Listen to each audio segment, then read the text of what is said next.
I never would have imagined that my girlfriend, Willow, would conspire with my second brother, Makoto, to falsely accuse me of being a pervert. The university I had worked so hard to get into was stolen by Makoto, who took my place under my name. Later, the woman I cherished the most, Willow, married Makoto. Our parents' house was given to our youngest brother, Kaito. My job was handed over to our little sister, Maria, and me. I was left behind in a small mountain village, working as a miner. The long hours and harsh conditions ruined my health, and I developed a severe lung disease. By the time I died, there was no one left to even bury me. Makoto, disgusted, sneered at me and said, "Are you kidding? Tuberculosis is contagious." Kaito and Maria chimed in, "You're a criminal. We need to cut all ties with you." Willow, who never cared before, suddenly showed up. She looked at me for the first time in years and said, "George, I wronged you back then, but I can only repay you in our next life." Cough. I couldn't even breathe properly. Blood splattered everywhere as I took my final breath, dying with hatred in a shabby rural clinic. But the next moment, when I opened my eyes, 17-year-old Willow was standing in front of me, acting coy. Chapter 1.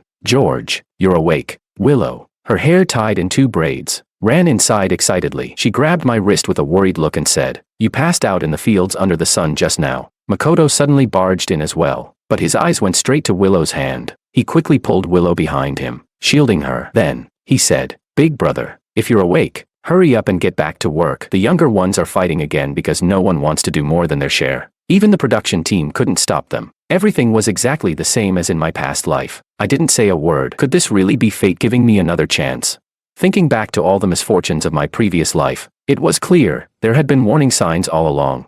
I recalled the cold, ruthless words they said before I died. The bitterness surged up inside me, and I abandoned my usual mild temper. I scolded him. "Makoto, you're only a year younger than me. You couldn't break up their fight, you couldn't carry a little extra weight, and you need to come whining to me over such a trivial matter. Besides, weren't you just pulling and tugging at that female-educated youth? Isn't that considered being a pervert?" I was clearly talking about Makoto, but as soon as the words left my mouth, my throat tightened. In my past life, I was ruined by those very words, pervert. On my deathbed, I had mumbled, "I never did anything to her. I never wanted to cling to any of you. I only wanted to die in my hometown." The phone had long been hung up. No one heard my last words. No one cared about a disgrace like me. I had once been so full of hope. I was the only student in the whole region to get accepted into the prestigious capital university. The village celebrated with drums and firecrackers. My parents slaughtered pigs and hosted a grand feast. But Willow accused me of being a pervert. And from that moment on, I could never turn my life around. Makoto married Willow and climbed the social ladder using his well-connected father-in-law. Then, he looked down on me. I died alone. And it wasn't until days later that my fellow miners discovered my body and buried me in a mass grave. That life had been so unfair. Just thinking about it made my chest tighten with rage. Makoto's voice suddenly snapped me back to reality. The scene before me was still that of the late 1970s. He frowned and asked, "Big brother, what's wrong with you? Why do you keep talking about being a pervert?" Even Willow was confused. She looked at me with teary eyes and said, "Yeah, George, you used to be so kind. Why are you suddenly acting so petty?" I had had enough. I immediately waved my hand and said coldly, "Next, are you going to tell me that suffering is a blessing? Am I just the seasoning in your little love story? Get out." After saying that, I couldn't be bothered with these 2 traitors anymore. I lay back down, ignoring them completely. Now that I had been given a second chance, I was going to live for myself this time. Why should I always give in just because I was the eldest? We were all human beings experiencing life for the first time. Why should I be the only one to suffer? Chapter 2. Willow pursed her lips and said flatly, "George, there's nothing between us. Don't overthink it." I replied coldly, "I don't need to overthink it. The farther you both stay away from me, the better." Ignoring them, I flipped open the book by my bedside and forced myself to read despite the throbbing headache and nausea. But Makoto wasn't ready to let it go. He accused me. "Brother, what's wrong with you today? You sound like you swallowed gunpowder. But forget that for now. Are you going to take care of our younger siblings or not?" "I'm not stepping in to stop their fight. I have to study." I shot back. "Oh, so you need to study, but I don't. Get out. If they manage to beat each other to death, then I'll actually be impressed." Seeing that I wouldn't budge, Makoto let out a huff, stormed out, and slammed the door shut with enough force to shake the walls. His displeasure was obvious. Willow, on the other hand, lingered by the window, sneaking glances outside but refusing to leave. Instead, tears welled up in her eyes. She sobbed, "George, I thought you understood my feelings. The way you're treating me today, it really hurts." Her words jolted a memory from my past life. Willow had once said she would repay me in our next life. How? By marrying me. The thought sent a chill down my spine, and I immediately shut her down. "Don't. Let's just mind our own business. The college entrance exam is coming up soon. I don't have time for any distractions. Anyone would feel embarrassed after being rejected multiple times. Willow bit her lip, tears still in her eyes, and ran off with a soft sob. The next moment, I heard a familiar voice outside. Oh my, what's wrong, sweetheart? My mother stopped Willow at the door. Don't leave, Willow. Who bullied you? Tell me, and I'll make sure they pay. Then she stepped into my room, her face dark with disapproval. What's wrong with you? Lazing around in bed wasn't enough. Now you had to make Willow cry too. I froze, staring at her for several seconds. She looked nothing like the old, cold woman from the faded funeral portrait in my past life. It had been so many years since I had seen her looking this young and full of life. Mom. I rushed forward and hugged her, tears streaming down my face. I had endured so much in my past life, but my mother had never been there to comfort me. Now, for the first time in years, I finally felt like a child again, but she pushed me away and, smack. A sharp slap landed across my face, its echo ringing in my ears. She scolded me. Do you even realize what's going on? Your father is working in the factory, which makes you the pillar of this family. Your younger siblings are fighting, and you do nothing. Now, you've even upset Willow. You've really disappointed me. Her words completely sobered me up. It hit me, whether in my past life or this one, I had never truly received a mother's love. I asked bitterly, Mom, am I not your child too? We all came from the same womb. So why is it always me who has to sacrifice everything? She pointed a trembling finger at me, furious. You don't look sick at all. You have plenty of energy to argue back at me. Makoto quickly rushed to support her, patting her back as if to calm her. Of course, he didn't forget to throw fuel on the fire. Mom, don't be upset. Big brother is getting more selfish by the day. If he keeps slacking off, how will our family earn enough work points? What will we eat and drink? I let out a short laugh, shaking my head. So, by your logic, if I leave for college and leave you, this useless waste, behind, Mom, Kaito, and Maria will all starve to death. In my past life, I had stayed in this village, working hard and taking care of our parents until their final days. Yet my younger siblings only visited once a year, and my parents constantly praised them, while for me, they had nothing but disdain. Mom glared at me, her voice full of anger. College, you're the eldest. If you leave, how will this family survive? Makoto and Willow will go to the city for school. They'll support you. You just stay put and behave. Without my permission, you are not allowed to leave this village. A weight crushed my chest. I could still feel the pain of my diseased lungs from my previous life, the agony of dying in that clinic, abandoned. Of course, Mom had always been biased. In my past life, I was too ashamed after being branded a criminal to fight back. I had never challenged anything, but now that I had been reborn, I finally saw the truth. From the very beginning, I was the outsider in this family. Gritting my teeth, I sneered. Support me? That's a load of crap. Mom, you already planned for them to get married, didn't you? Chapter 3. My mother's eyes flickered for a moment, and then, clearly flustered, she blushed and said, What nonsense are you talking about? I never meant that. Who Willow likes is her own choice. How could I possibly play matchmaker? I no longer had any romantic feelings for Willow, but I wanted to know what she was really thinking. So, I asked bluntly, Willow, let's clear this up today. Just say it, who do you like? The room fell into dead silence. In this era, discussing romance openly was almost unheard of. Willow bit her lip and hesitated. Actually. Her face turned bright red as she stammered, her eyes darting between me and Makoto, but I didn't give her any room to maneuver. Coldly, I sneered. Heh, you just don't want to offend either of us, right? Whoever has a brighter future is the one you'll marry, isn't that it? Well then, let me make the decision for you. I'm taking myself out of the equation. I don't like you at all. My words were sharp and final, leaving Willow with no way to save face. She covered her face and bolted out of the house. Before leaving, she snapped, Don't flatter yourself. I'm an educated youth in the countryside with a bright future ahead of me. Why would I ever like a country bumpkin like you? Good grief. My mother clutched her thigh and wailed, throwing herself onto the floor. How did I give birth to such a heartless brute? You only think about yourself and never about your family. Husband, come back soon, or I'll die from the disgrace. But I had long since stopped falling for these theatrics. Without a word, I turned around, stepped inside my room, and locked the door behind me. The moment the lock clicked, my mother's sobs cut off abruptly. Instead, the commotion had attracted plenty of nosy villagers who were peering curiously into our yard. Makoto scowled and hissed, Mom, do you have to make an even bigger fool of yourself? Just go break up the fight in the fields already. You're giving everyone a free show. At the sight of her beloved second son losing his patience, my mother had no choice but to scramble to her feet, dust herself off, and rush to the fields. Finally, the house was quiet again, and I could focus on my studies. At least today's mess had completely severed any lingering ties with Willow. That meant no future trouble. This lifetime, I would go to university. I would escape from this family of leeches and never look back. Just then, Mao, the village secretary, strode toward my door. When I opened it, he greeted me with a warm smile. I heard you got heat stroke, so I brought you some medicine. Didn't expect you to be studying so diligently even while sick. Look at you, your face is pale as a sheet. You must remember, health is the foundation of revolution. Even an outsider could tell I wasn't in good shape, yet my own mother and brother treated me as if I were just a plow ox meant to toil endlessly in the fields. Secretary Mao always said I was a bright student and often gave me books, placing great hope in me. I had always been grateful to him, but in my past life, after being labeled a pervert, I never had the courage to face him again. I straightened up and said firmly, "Thank you, Secretary Mao. I will do my best to pass the college entrance exam and bring honor to our village." My words struck a chord with him, and he patted my shoulder, visibly moved. That's the right attitude, sacrificing a little for the greater good. Your brothers are grown now, they shouldn't be holding you back. The pre-exam selection is coming up soon, so push yourself and make us proud.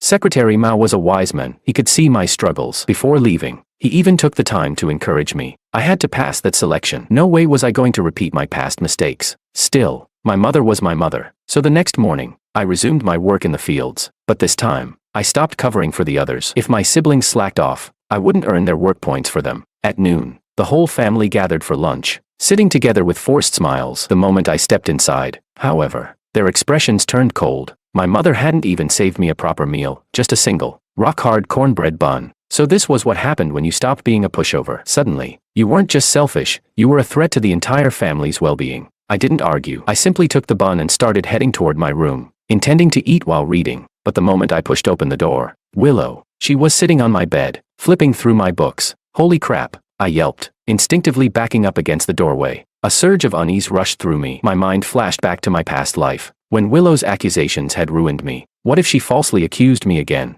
What if she screamed that I was harassing her?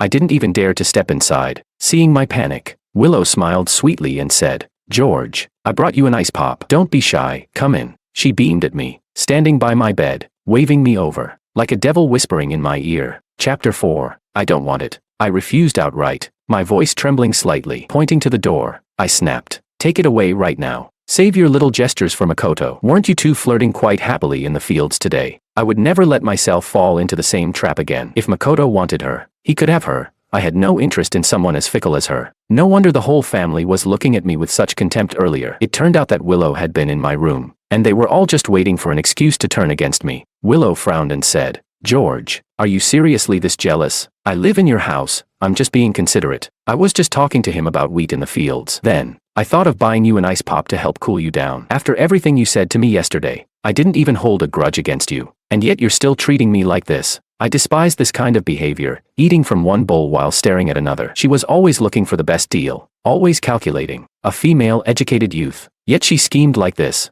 I said bluntly, "I told you, I don't need your kindness. Save it." Pointing at the doorway, I hardened my tone. "From now on, don't step into my room again." A single man and a single woman alone in a room. My reputation is already bad enough. Willow ran out crying again. This time, I had made my stance so clear that I didn't believe she would dare cling to me any longer. But to her, my reaction only confirmed one thing. I was jealous of Makoto. Otherwise, how would I have noticed who she was talking to in the fields?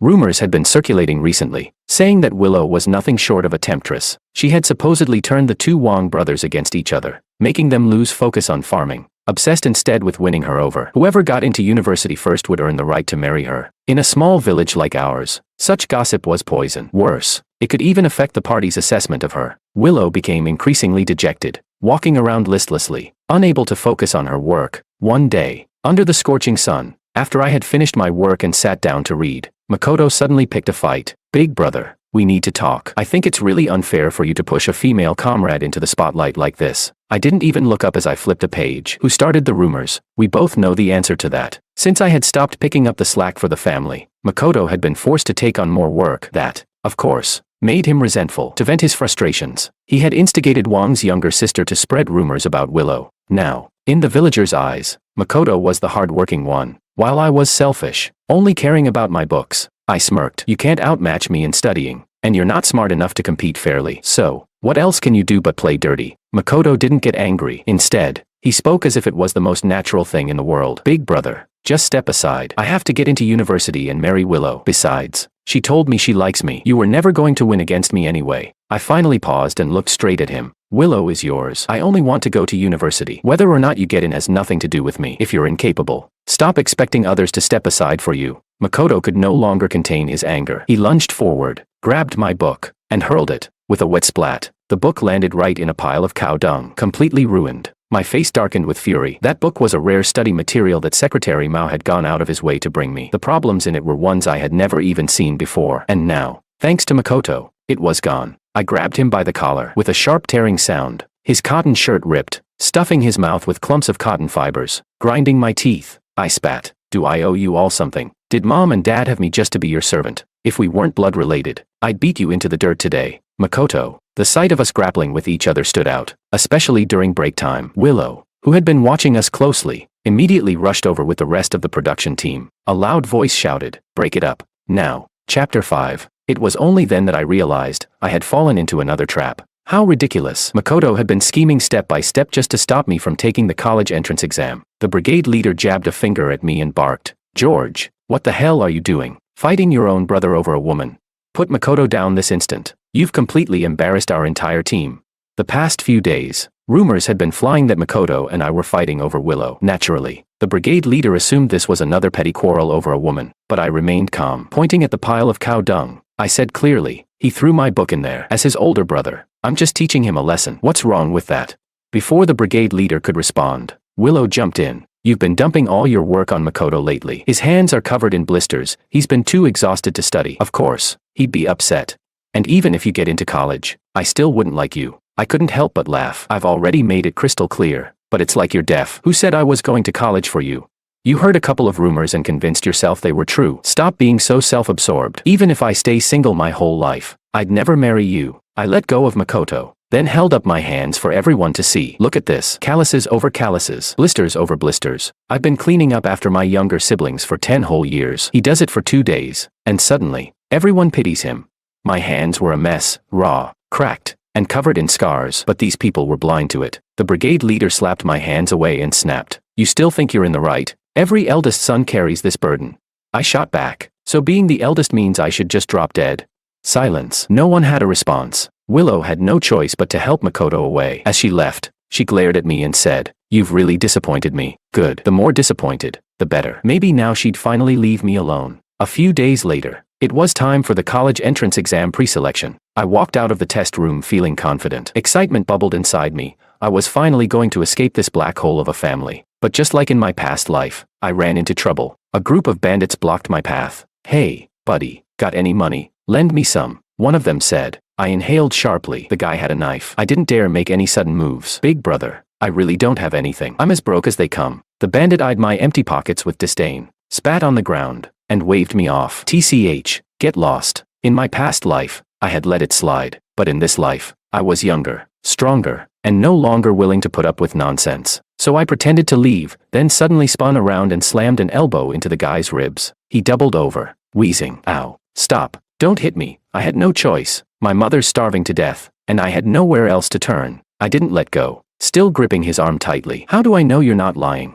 He led me to a nearby tree, where an old woman lay slumped against the trunk, one leg crippled, barely clinging to life. A pang of sadness hit me. I thought back to my past life, how I had died alone, abandoned, with no one to help me. Without hesitation, I pulled out all my food and ration tickets. "Feed your mother first. You're young and able. Find honest work." The bandit dropped to his knees, banging his head against the ground. "Big brother, from now on, you're my blood brother. I'll go wherever you tell me to, east or west. If you tell me to kill a dog, I won't even chase a chicken." I waved him off. Enough with the smooth talk. Just live your life right, and that'll be thanks enough. Days later, my exam permit arrived. Perfect. I was sure I could still get into Capital University. On the morning of the exam, something rare happened. My mother actually woke up early and boiled an egg for each of us. A while later, she appeared at my door. George. She didn't dare step inside. Ever since I had been reborn, I had never given this family a warm look. Now, they wanted to talk, but none of them dared to be the first to speak. Instead, they kept exchanging glances, hoping someone else would do the dirty work. Despite everything, I couldn't quite harden my heart completely. I sighed and walked over to support my mother. "What is it, Mom?" She pulled out a small embroidered sachet, delicately woven with tassels. "I sewed this myself as a blessing charm. I hope you pass the exam and get into a good university." Looking at her serious expression, I couldn't deny it. I was touched. 2 lifetimes, and I had finally received a sliver of motherly affection. I happily accepted it, hanging it around my neck. "It's beautiful. Thank you for thinking of me, Mom. I won't let you down. I'll bring honor to our Wong family." The moment the words left my mouth, her smile froze. She glanced at the dining table, but the others all kept their heads down, pretending to be busy. Finally, she stammered, "George, I have a favor to ask. For today's exam, could you switch names with Makoto? He's been exhausted from farm work lately. He really doesn't have the strength. If he takes the test, he might fail." Chapter 6. My face turned deathly pale, and I almost lost my balance. I frowned. "Mom, are you seriously being this blatantly biased toward your second son? Am I even your real child?" She scoffed. "What kind of nonsense are you saying? A mother's love is equal for all her children. You were my firstborn, of course. I can't bear to see you leave my side. But Makoto, he's so thin and frail. What could he possibly do if he stayed in the village? Might as well send him far away, so I don't have to look at him. Then, you and I can stay home and live peacefully together. Wouldn't that be nice?"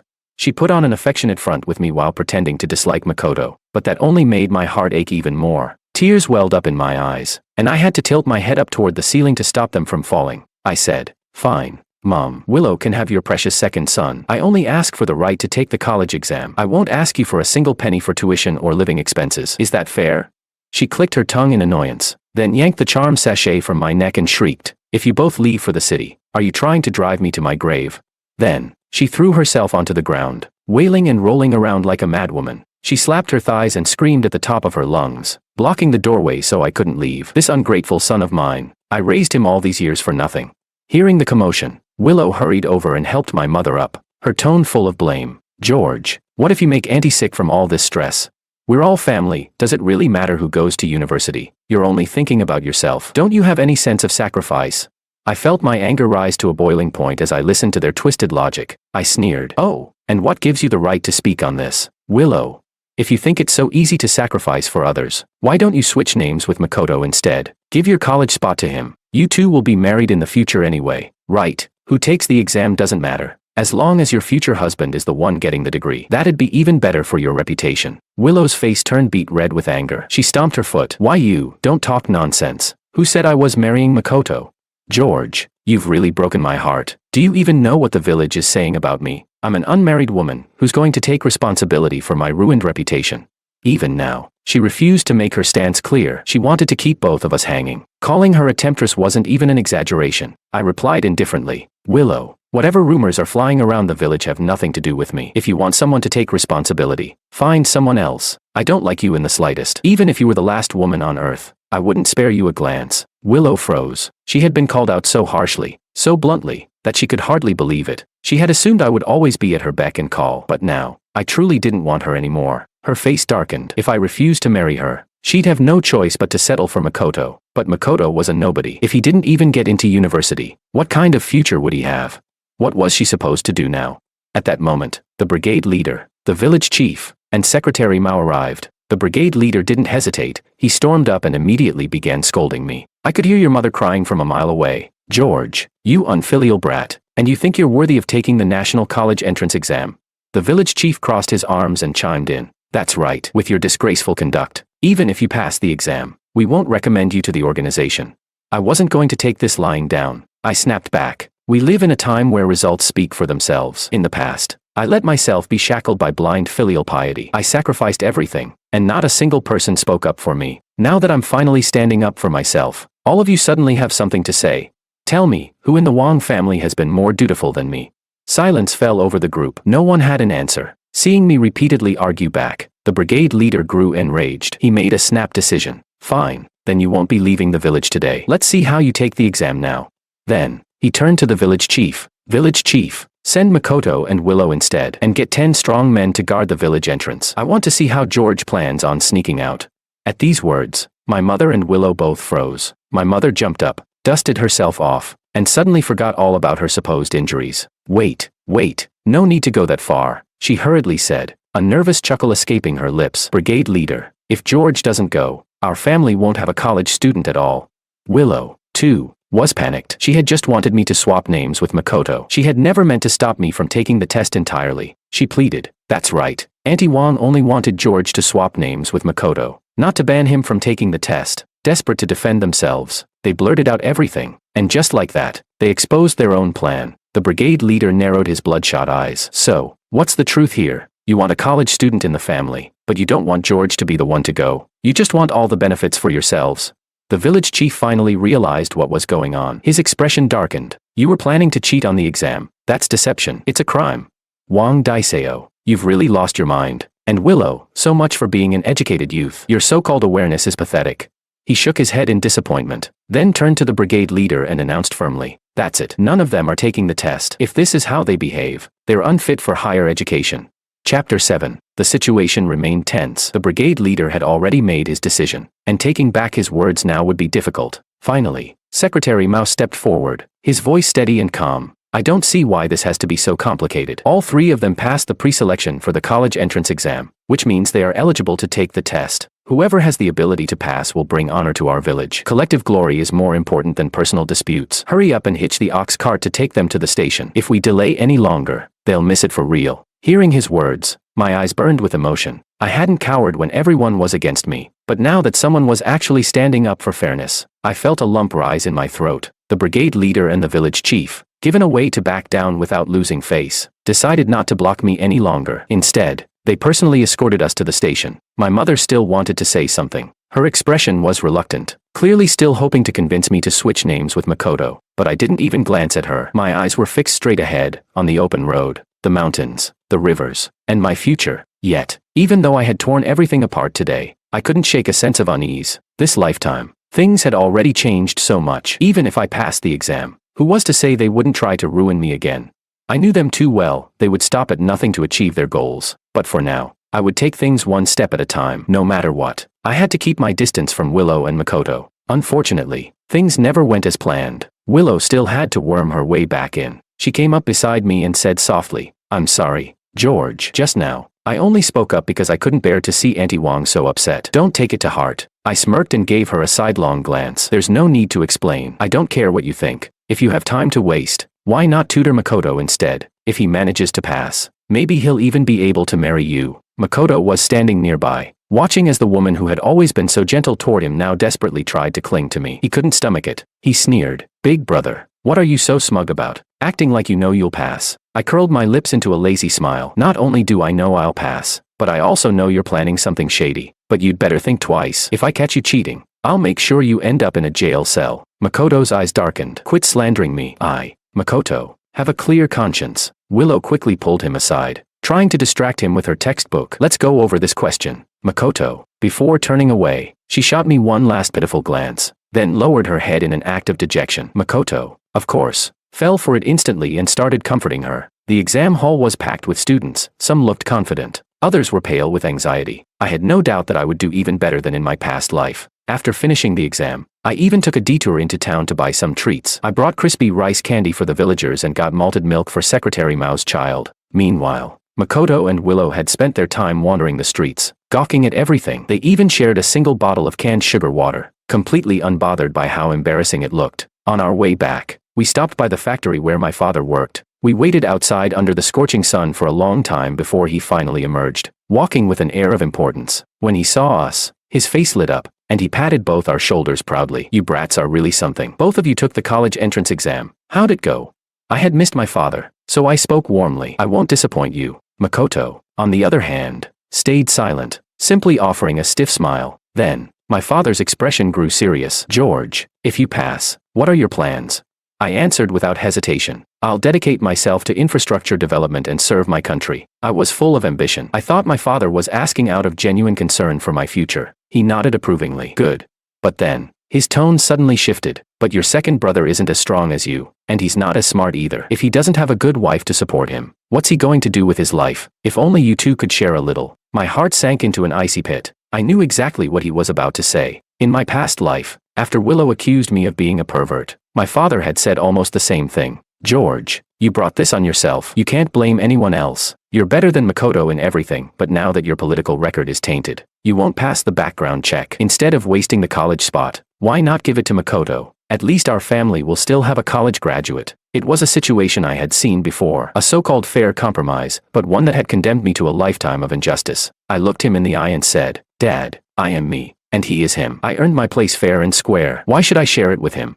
If I go to university, I'll have a better future. I'll contribute more, not just to our family but to the entire country. Chapter 8. The moment I finished speaking, my father's face darkened. He frowned and scoffed.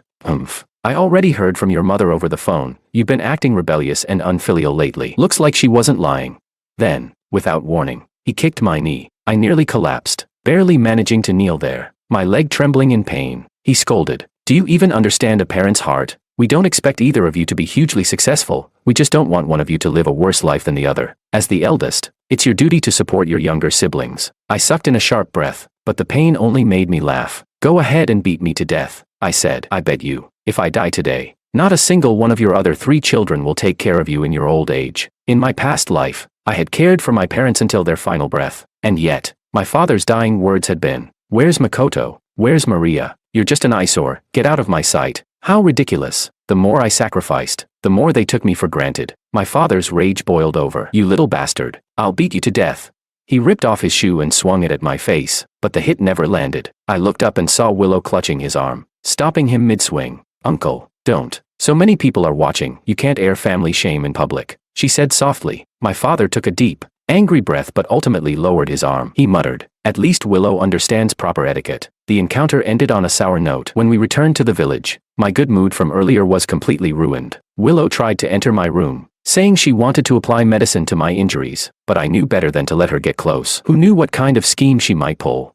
I blocked the door and said firmly, "I appreciate the thought, but no need." After shutting the door, I looked down at my swollen knee and let out a bitter chuckle. My father hadn't held back at all. Over the next half a month, my mother, Kaito, and Maria continued to ostracize me. They wouldn't even save me a bowl of hot food. And in the village, people kept whispering behind my back. Then, the university acceptance letters arrived. I had done even better than in my past life. Everything changed. Suddenly, everyone was congratulating me, singing my praises. That day, my father even took a leave of absence from work to personally cook a feast for me. Well, my brat of a son really has made something of himself, the top scorer in the whole city. My mother, teary-eyed, went around bragging to anyone who would listen. Our family's finally seeing good fortune. What a joyous occasion. Even Willow got accepted into a university in the capital. The first thing Willow did after receiving her acceptance letter was run straight to me, beaming as she held it up like a treasure. "George, look, I did well too. Our schools aren't far apart. I can visit you all the time, and my mom can take care of us." I was in a good mood, so I just casually hummed in response. But that simple acknowledgement was enough to make her eyes well up with tears. She looked at me with such adoration that she didn't even notice Makoto glaring daggers at us from behind. The villagers insisted I drink with them, and that night, I was high on victory. It was clear to me now, if I could succeed academically, I could change my fate. Before heading back inside, I overheard my mother whispering to my father, "Makoto failed the exam. He must be feeling miserable. I hope he doesn't do anything rash." Our family was hosting a celebratory banquet, but Makoto had locked himself in his room, refusing to eat or drink for days. My mother gave me a sideways glance and whined, "Look at your poor brother. What's he going to do now?" I said flatly, "Since when does failing an exam make someone poor? There are plenty of people who don't go to college. Farming suits him just fine. It's better than wasting his life away." In my past life, after being falsely accused as a pervert, my family had been assigned the worst plot of land. I had no choice but to become a miner, and that was what eventually killed me. Hearing my response, my parents exchanged a look. I was too tipsy to read into it. Stumbling into my room, I just wanted to collapse into bed and sleep, but the moment I stepped inside, someone wrapped their arms around me from behind. A soft, feminine voice whispered, "George. My father says you have the makings of a future official. Our family would be honored to have you marry me. Aren't you happy?" My eyes widened in shock. Instantly, I was sober. I felt my body heat up, blood rushing downward uncontrollably. Chapter 9. I shook my head violently, trying to drive away the overwhelming heat surging through my body. I shoved Willow away and snapped, "Who let you in? What did you put in my drink?" In a rural village like ours, there weren't many fancy drugs, most likely. It was something meant for livestock. Willow calmly locked the door behind her. Her exposed neck was as pale as snow, glowing under the dim light, making my vision blur. She fluttered her lashes seductively and murmured, "George, I just want to prove to you, the only man I've ever loved is you. The city is full of wonderful things. The future belongs to us. Take me tonight, and I'll be yours forever." So it was her. No wonder she had spoken so regretfully in my past life, just before I died. Back then, everyone had believed I was a pervert. Willow was an educated city girl. She had her reputation to maintain, so she played the victim. Then, once my college spot went to Makoto, she had no choice but to go along with her parents' arrangement and marry him. Suppressing my discomfort, I tried to reason with her. "Willow, they sold you out. My parents set this up. If you don't leave now, you'll ruin both of our lives." She scoffed. "I don't believe you." With a determined look, she pulled at her collar and lunged at me again. clutching onto me desperately. My reputation is already ruined because of you. I have to become your woman tonight. I was so furious that I turned my head away and struggled to break free. I spat. If Makoto had been the one to top the exam, you'd be throwing yourself at him right now, wouldn't you? You don't want me, you want that diploma. But Willow was completely intoxicated by the moment. This was her first time doing something like this, and her heart was pounding in excitement. She whispered, George, you can't escape tonight. Your father, your brother, and your sister are all outside, just waiting for us to seal the deal. The moment she said that, an overwhelming sense of powerlessness washed over me. The cruelest betrayal had come from my own family. Even if I was the top scorer, I would still never be their favorite. 2 lifetimes of struggle. Was this just my fate? No, I refused to accept this. Summoning all my strength, I shoved Willow away. Then, grabbing a porcelain bowl from the table, I smashed it onto the ground. Crack! I picked up a shard and pressed it against my palm, dragging it across my skin. One cut, then another. Blood dripped to the floor. I gritted my teeth and growled. Is this enough? If not, I'll bleed myself dry right here. Will that satisfy you? Willow gasped in horror. Why, you're bleeding. She stumbled backward, her face pale. The commotion outside must have alarmed my father because the next moment, the wooden door was kicked open. What the hell are you doing? He roared. Your body was given to you by your parents. Do you think slashing your wrists is being filial? Blood covered my hands, but I just let out a chilling laugh. You wanted my blood, didn't you? Here, I'm giving it all to you. I lifted my gaze, burning with rage. Where's my acceptance letter? Give it to me. I don't know, my father replied, his face cold and unyielding. He had no intention of handing it over. I turned to my mother, but she avoided my eyes, shrinking behind my father. Her guilt was written all over her face. I let out a hollow laugh. All right, my voice cracked, and I scanned the faces of my younger siblings, the very people I had helped raise. Through gritted teeth, I spat. You're all fantastic. Then, ignoring my injuries, I stumbled out the door. Willow seemed to have finally realized something was terribly wrong. Her expression cleared, and she hesitated before calling out, George, I really didn't know. I shot her a look of utter disgust and kept running. I knew what was coming next. I had to stay awake. I couldn't let myself pass out. Panting, I pounded on Mao's secretary's door. Secretary, are you there? Please, help me. The door creaked open, and Mao's secretary emerged, wearing his house robe and slippers. His eyes widened when he saw me. George, wasn't tonight your celebration banquet? What happened to you? Without hesitation, he rushed back inside and rummaged for bandages, wrapping my wounds. I clutched his wrist, my voice trembling. Secretary, no matter what my family says, please, don't believe them. You're the only one I can rely on in this village. I'll never forget your kindness. If I make it big one day, I swear I'll give back to this village. Before he could respond, a loud shout echoed through the village. George ran away after assaulting a woman. He thinks just because he got into Capital University, he can do whatever he wants. Hurry, catch him. Chapter 10. Tears streamed down my face. A grown man. Yet I was being forced to endure such humiliation. The drug in my system had weakened due to the blood loss, but my head was still throbbing, and my wounds were still bleeding as I ran. I sprinted forward, but my body felt heavier and heavier, until, finally, everything went black. It was over. I was still going to be branded a pervert, still going to be ruined, still going to be a worthless, forgotten man. But then, someone pinched the pressure point under my nose. Wong, big brother, what happened to you? It was David, the small-time bandit I had met after the pre-exam selection. I had given his starving mother some food, and he had sworn to treat me as his lifelong brother. With the last bit of strength I had, I grabbed his hand. Take me away, please. All right. David didn't ask any questions. Without hesitation, he hoisted me onto his back and ran. But in the distance, I could hear Willow's voice. She was screaming hysterically. George was right. You, as parents, really did set him up like this. He never assaulted me. Stop spreading lies. Nothing happened between us. George is a man of integrity, and I will wait for him to return. David hesitated. Even he was moved by her outburst. Big brother, he said, slowing down. Should we still run? That girl seems to really care about you. No, I answered firmly. She's saying this for her own future, not for me. I had never felt so clear-headed. David supported me as we disappeared into the tall grass. On the way, I asked, what are you doing here? He grinned. I heard the top scorer this year was a guy named George, so I came to congratulate you. Then, he pulled out a small paper-wrapped package, tied neatly with cotton string. I made some peanut brittle for you myself. Don't look down on it. I took a trembling hand and picked up a piece, biting into the sweetness. A stranger I had only met once was genuinely happy for me. While my own family had tried to destroy my future, I didn't want to dwell on it anymore. Severing ties with them wasn't such a big deal. I asked, do you have work right now? David scratched his head. Yeah, I do. I sneak goods from the city and resell them in the village. Smuggling was considered illegal in this era. David looked a little embarrassed, waiting for my judgment, but I simply said, as long as you're earning an honest living with your own hands, you're doing fine. I had finally calmed down enough to make conversation. David's eyes welled up with emotion. My mother passed away a few days ago. George, from now on, we're real brothers. I clapped him on the back and said, good brother, let me join you in the business. Deal. David grinned from ear to ear. 1 month later, as we made our way to Capital University, I told the registrar, sir, my admission letter was lost. My name is George. Could you check if I can still be enrolled? The staff member immediately recognized my name. Oh, the top scorer from South City. I hadn't expected to meet a fellow townsman. I nodded eagerly. Yes, that's me.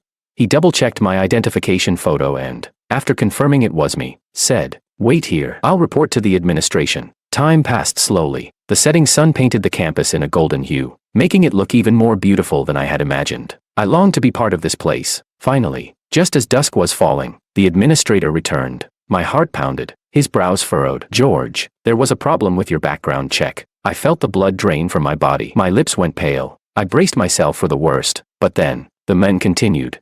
However, the leadership contacted your village's secretary Mao. He vouched for your integrity and insisted that you're an outstanding young man. Congratulations, George. Welcome to Capital University.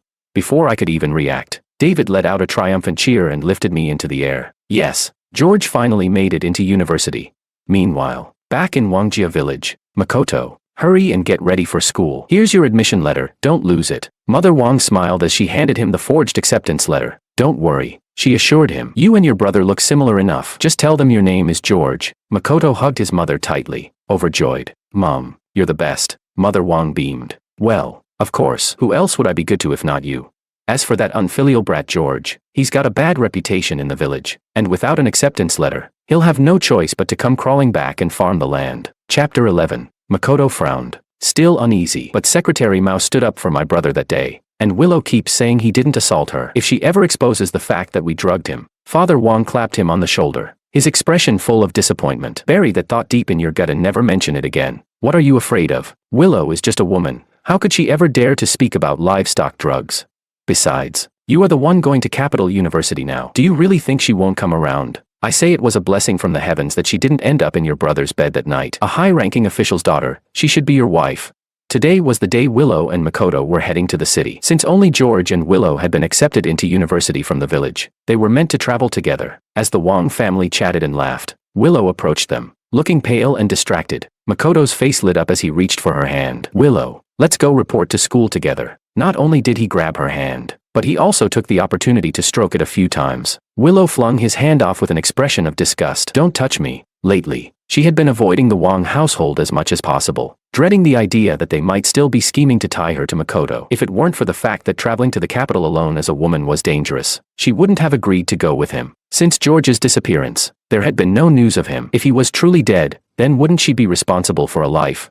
Throughout the journey, Makoto did everything he could to take care of her. Willow, do you want some peach preserves? He opened a can, offering to share it with her. In the past, when she had been keeping her options open, she hadn't minded drinking from the same can as Makoto. That was something Mother Lu had taught her, never offend a man, so that when one succeeded, she could seamlessly choose the best option. But now, just the sight of it made her nauseous. With a swipe of her hand, she knocked the can onto the ground. The glass shattered, and the syrup splattered all over Makoto's clothes. Seeing the smug satisfaction on his face, Willow grew even more resentful. She snapped, Makoto, your brother has been missing for days, and here you are, stealing his spot in university like nothing happened. How can you still eat and drink like this? Makoto, his clothes now sticky and soaked with syrup, pursed his lips and muttered, you look down on me, don't you? You've always liked my brother better, haven't you?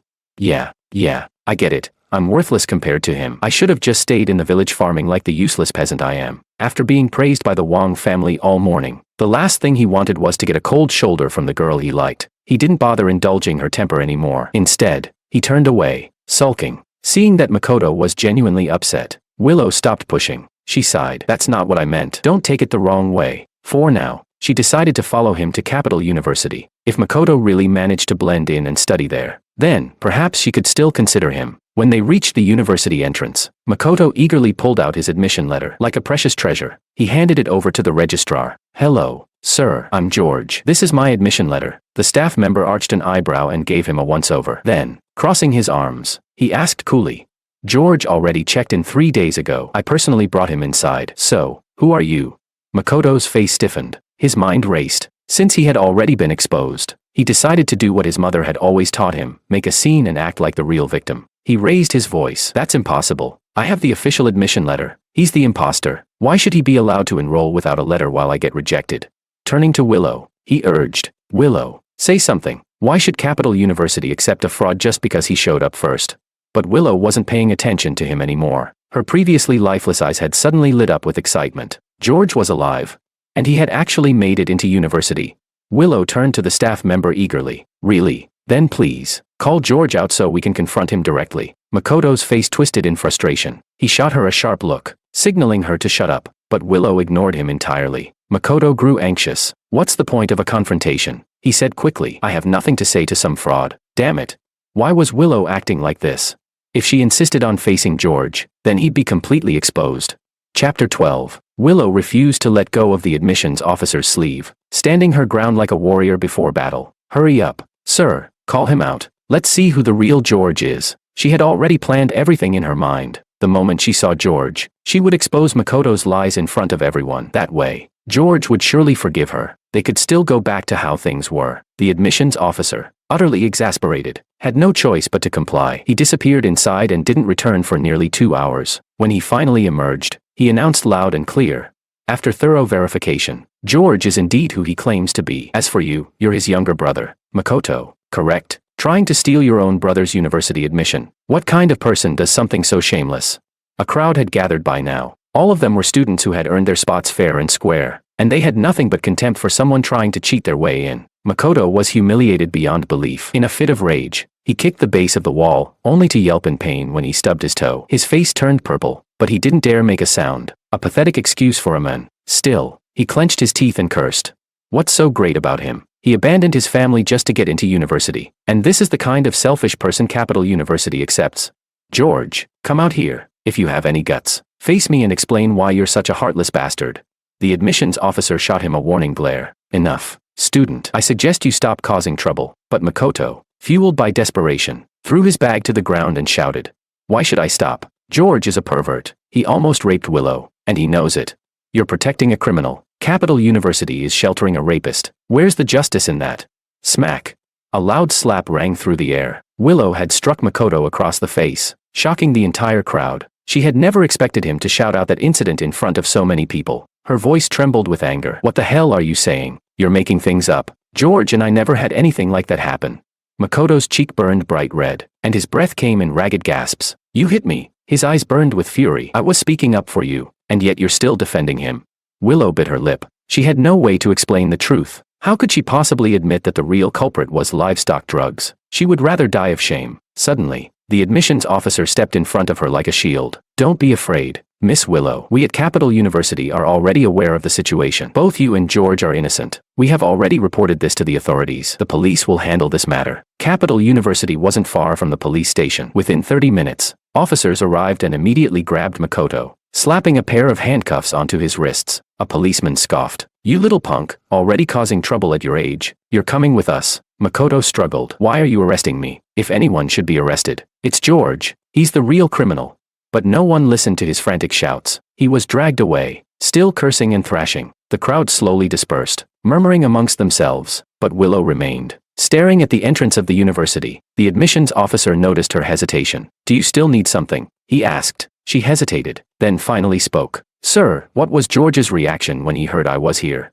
At that, the officer let out a disdainful chuckle. "So you're Willow?" He shook his head. "He already guessed you'd come." His exact words were, "The clever outsmart themselves. There's always a mountain higher than the last. She should learn her lesson and move on." Willow's heart plummeted. She had truly lost him. When George had liked her, he would save his white bread buns for her, trade his eggs just to buy her a fresh flower to wear. And how had she repaid him?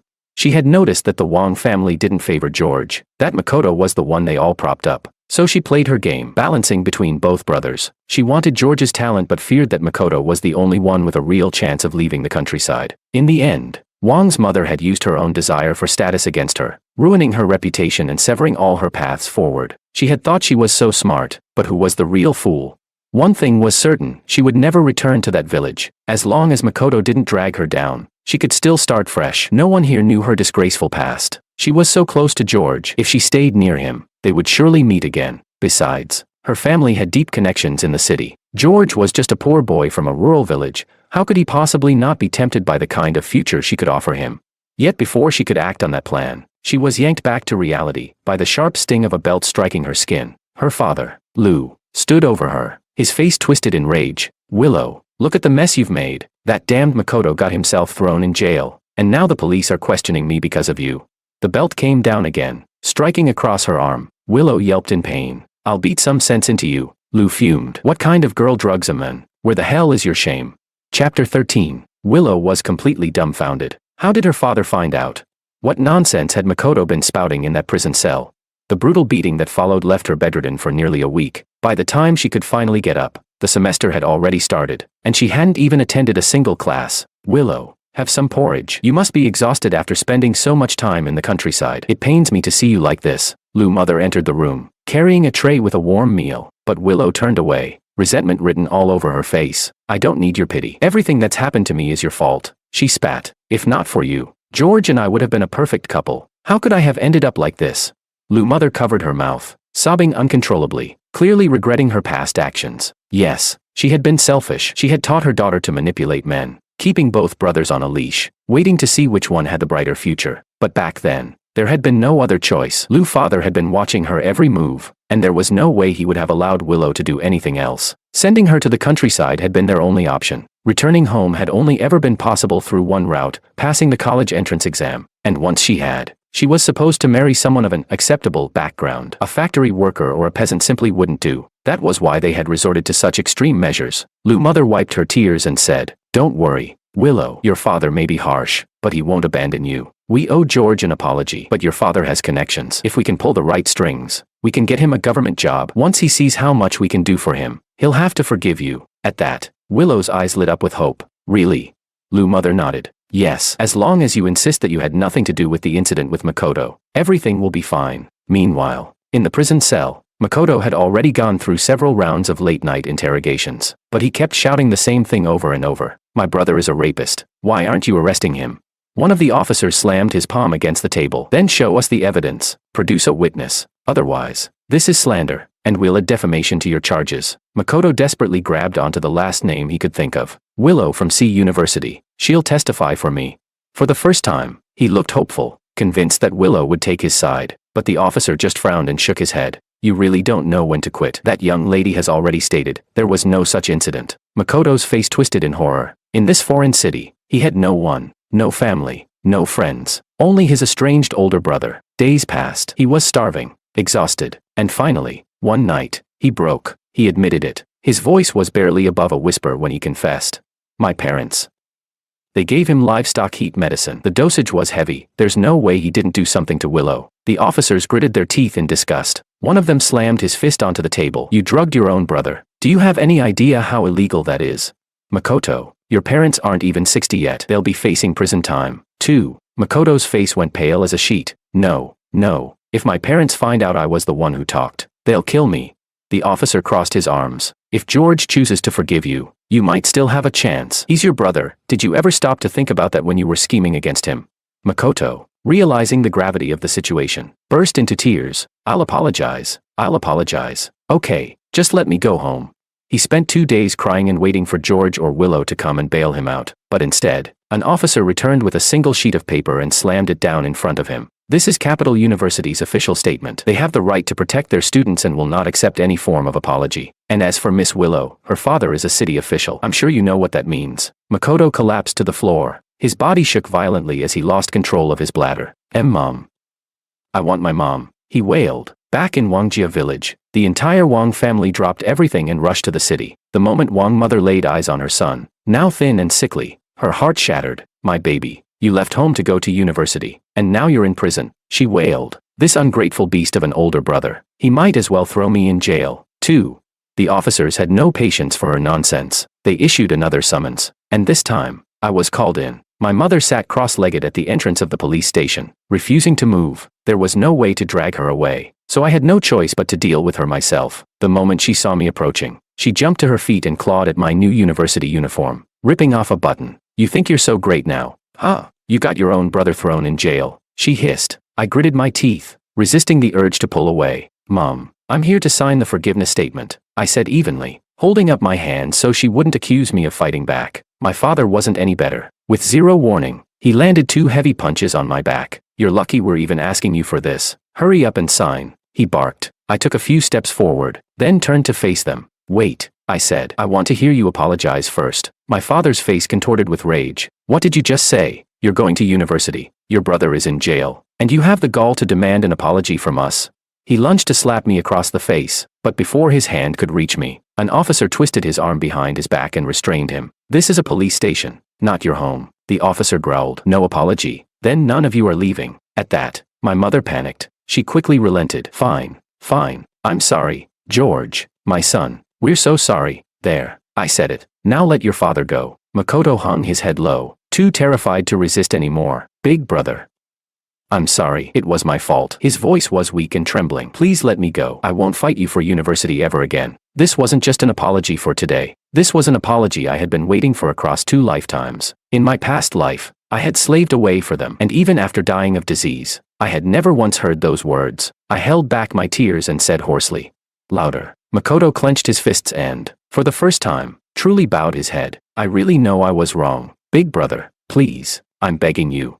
As we left the station, my younger siblings glared daggers at me. Kaito muttered to Maria, "Just wait. George is an ungrateful traitor. He won't get away with this." Chapter 14. Capital University had finally begun its new semester. For the first time in both of my lives, I felt truly alive. The 1970s Capital University was ahead of its time, filled with bright young minds, progressive ideologies, and an environment that fostered ambition. Each month, the school provided me with 16 yuan in living expenses, along with meal and ration tickets. I was actually living more comfortably than I ever had at home. The professors valued me, protected me. I had finally entered a place where I was appreciated. David, as always, had my back. "Big bro, take this money," he said, pressing a handful of cash into my palm outside the school gates. "No need to be stingy around your classmates." I tried to refuse, but he wouldn't take no for an answer. I was beyond touched, but just as I was about to thank him, my expression darkened. Maria and Kaito were approaching, dragging a 10-meter-long banner behind them. Scrawled in bold red ink, it read, "George is a heartless, ungrateful beast unworthy of being human." They hung it right at the university gate. I sucked in a deep breath, exhaling slowly to calm my rage. I stared them down. "What do you two want now?" Maria, her arms crossed, sneered, "Big brother, you made our parents so angry they fell sick. Shouldn't you give us an explanation?" These two were just a high schooler and a middle schooler. Back when I was still in the village, I had been the one working in the fields, earning work points, feeding them, and now, after all that effort, they turned out to be nothing but ungrateful brats, not even as loyal as the stranger I picked up on the roadside. I frowned. "Father and mother got sick because of Makoto, not me." "You're blaming the wrong person." Maria spat at me. "Liar. You might have tricked the school and the police, but you can't fool us. You're nothing but a lazy, selfish, good-for-nothing. You refused to work in the fields, so second brother couldn't get into university." Kaito, the little rat, suddenly lunged at me and bit my arm, sinking his teeth in like a rabid dog. No matter how I tried to shake him off, he wouldn't let go. The school administrators arrived, but they were at a loss about what to do with these 2 feral children. Onlookers whispered among themselves, "Why does George's family have so much drama?" Yeah, school just started, and there's already been so much trouble. I clenched my fists. The students here mostly came from prestigious backgrounds. My name was already being gossiped about, making me stand out for all the wrong reasons. Just as I was about to grab Kaito by the scruff and pry him off, a group of men in mouse suits and white gloves suddenly stormed in. Without hesitation, they ripped down the banner and tossed it into the trunk of a black car. One of them grabbed Maria by the arm and dragged her toward the vehicle. Maria screamed, thrashing wildly, "Let me go."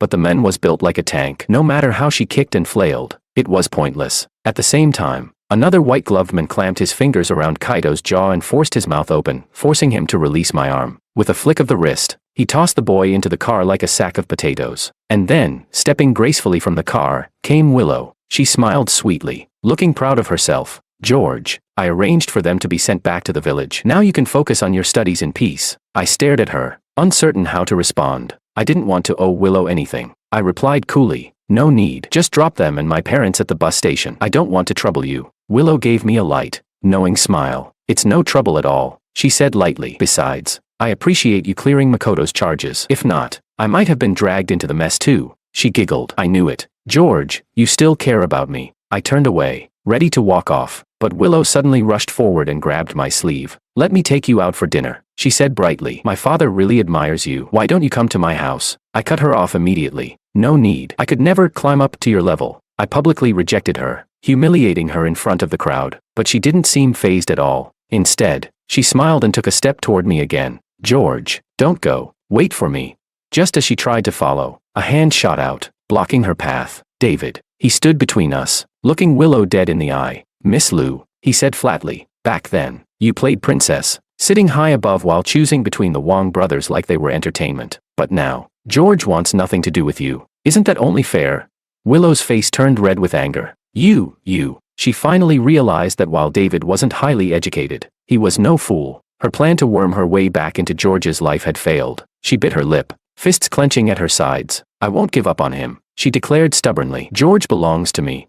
But I didn't look back. I left her standing there, fuming, as I walked toward my new life. Chapter 15. George had long disappeared from sight, but Willow wasn't ready to give up just yet. She still had unfinished business with the Wong siblings. If she could deal with them properly, she might just earn some favor in George's heart. The next day, something unexpected happened. A girl with voluminous curls, dressed in a pale blue cheapao, stepped out of a Volga GAZ car. She moved with an elegant, unshakable poise, not sparing a glance for anyone around her. I murmured under my breath, Anna.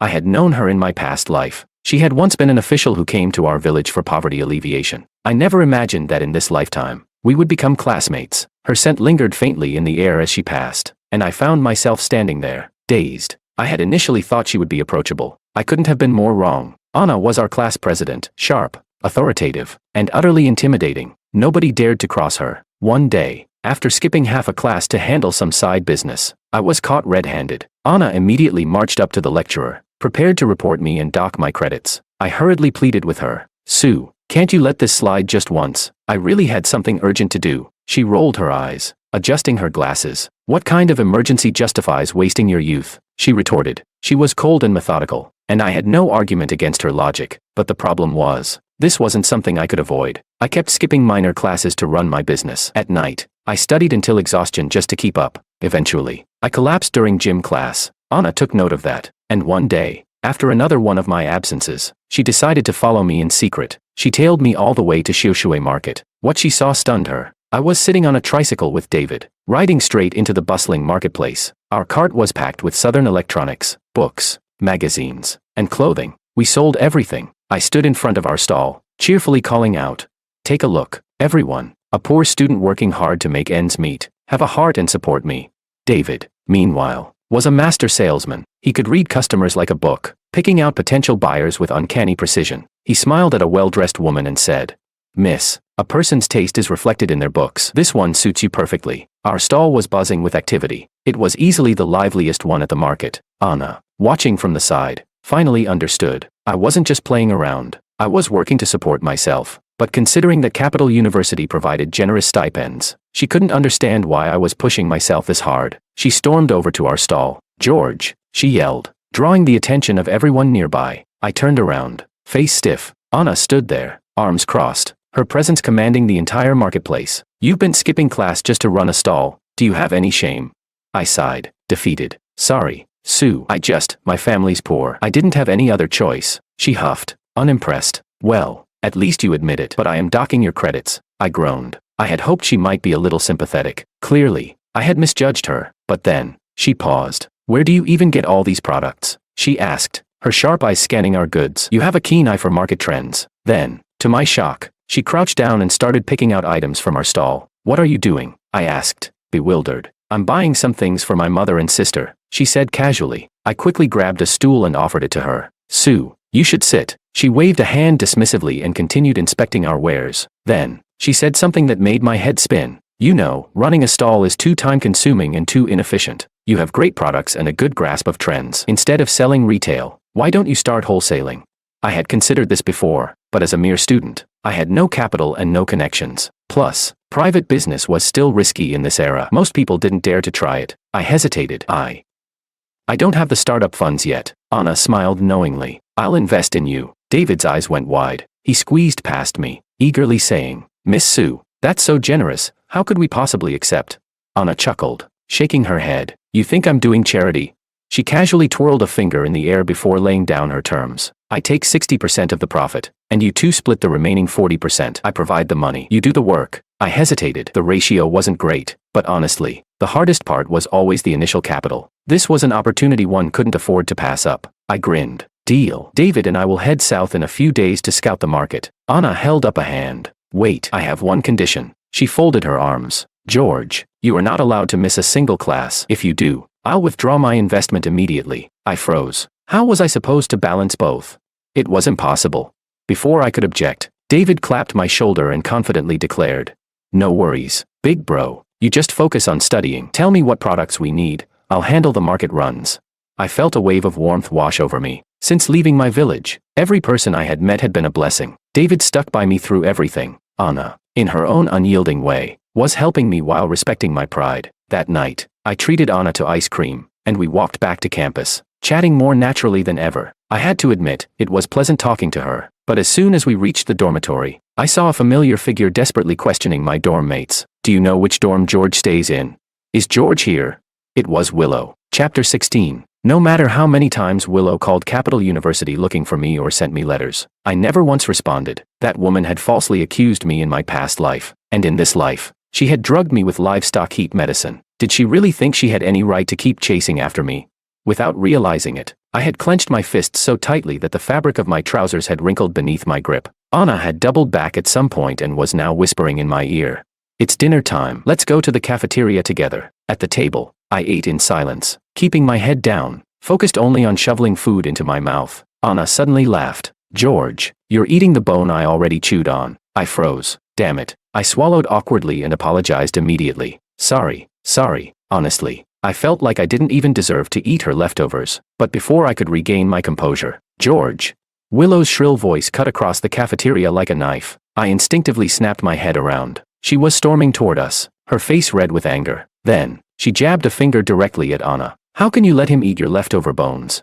I rubbed my temples, already feeling the headache coming on. I snapped back. Do I owe you an explanation?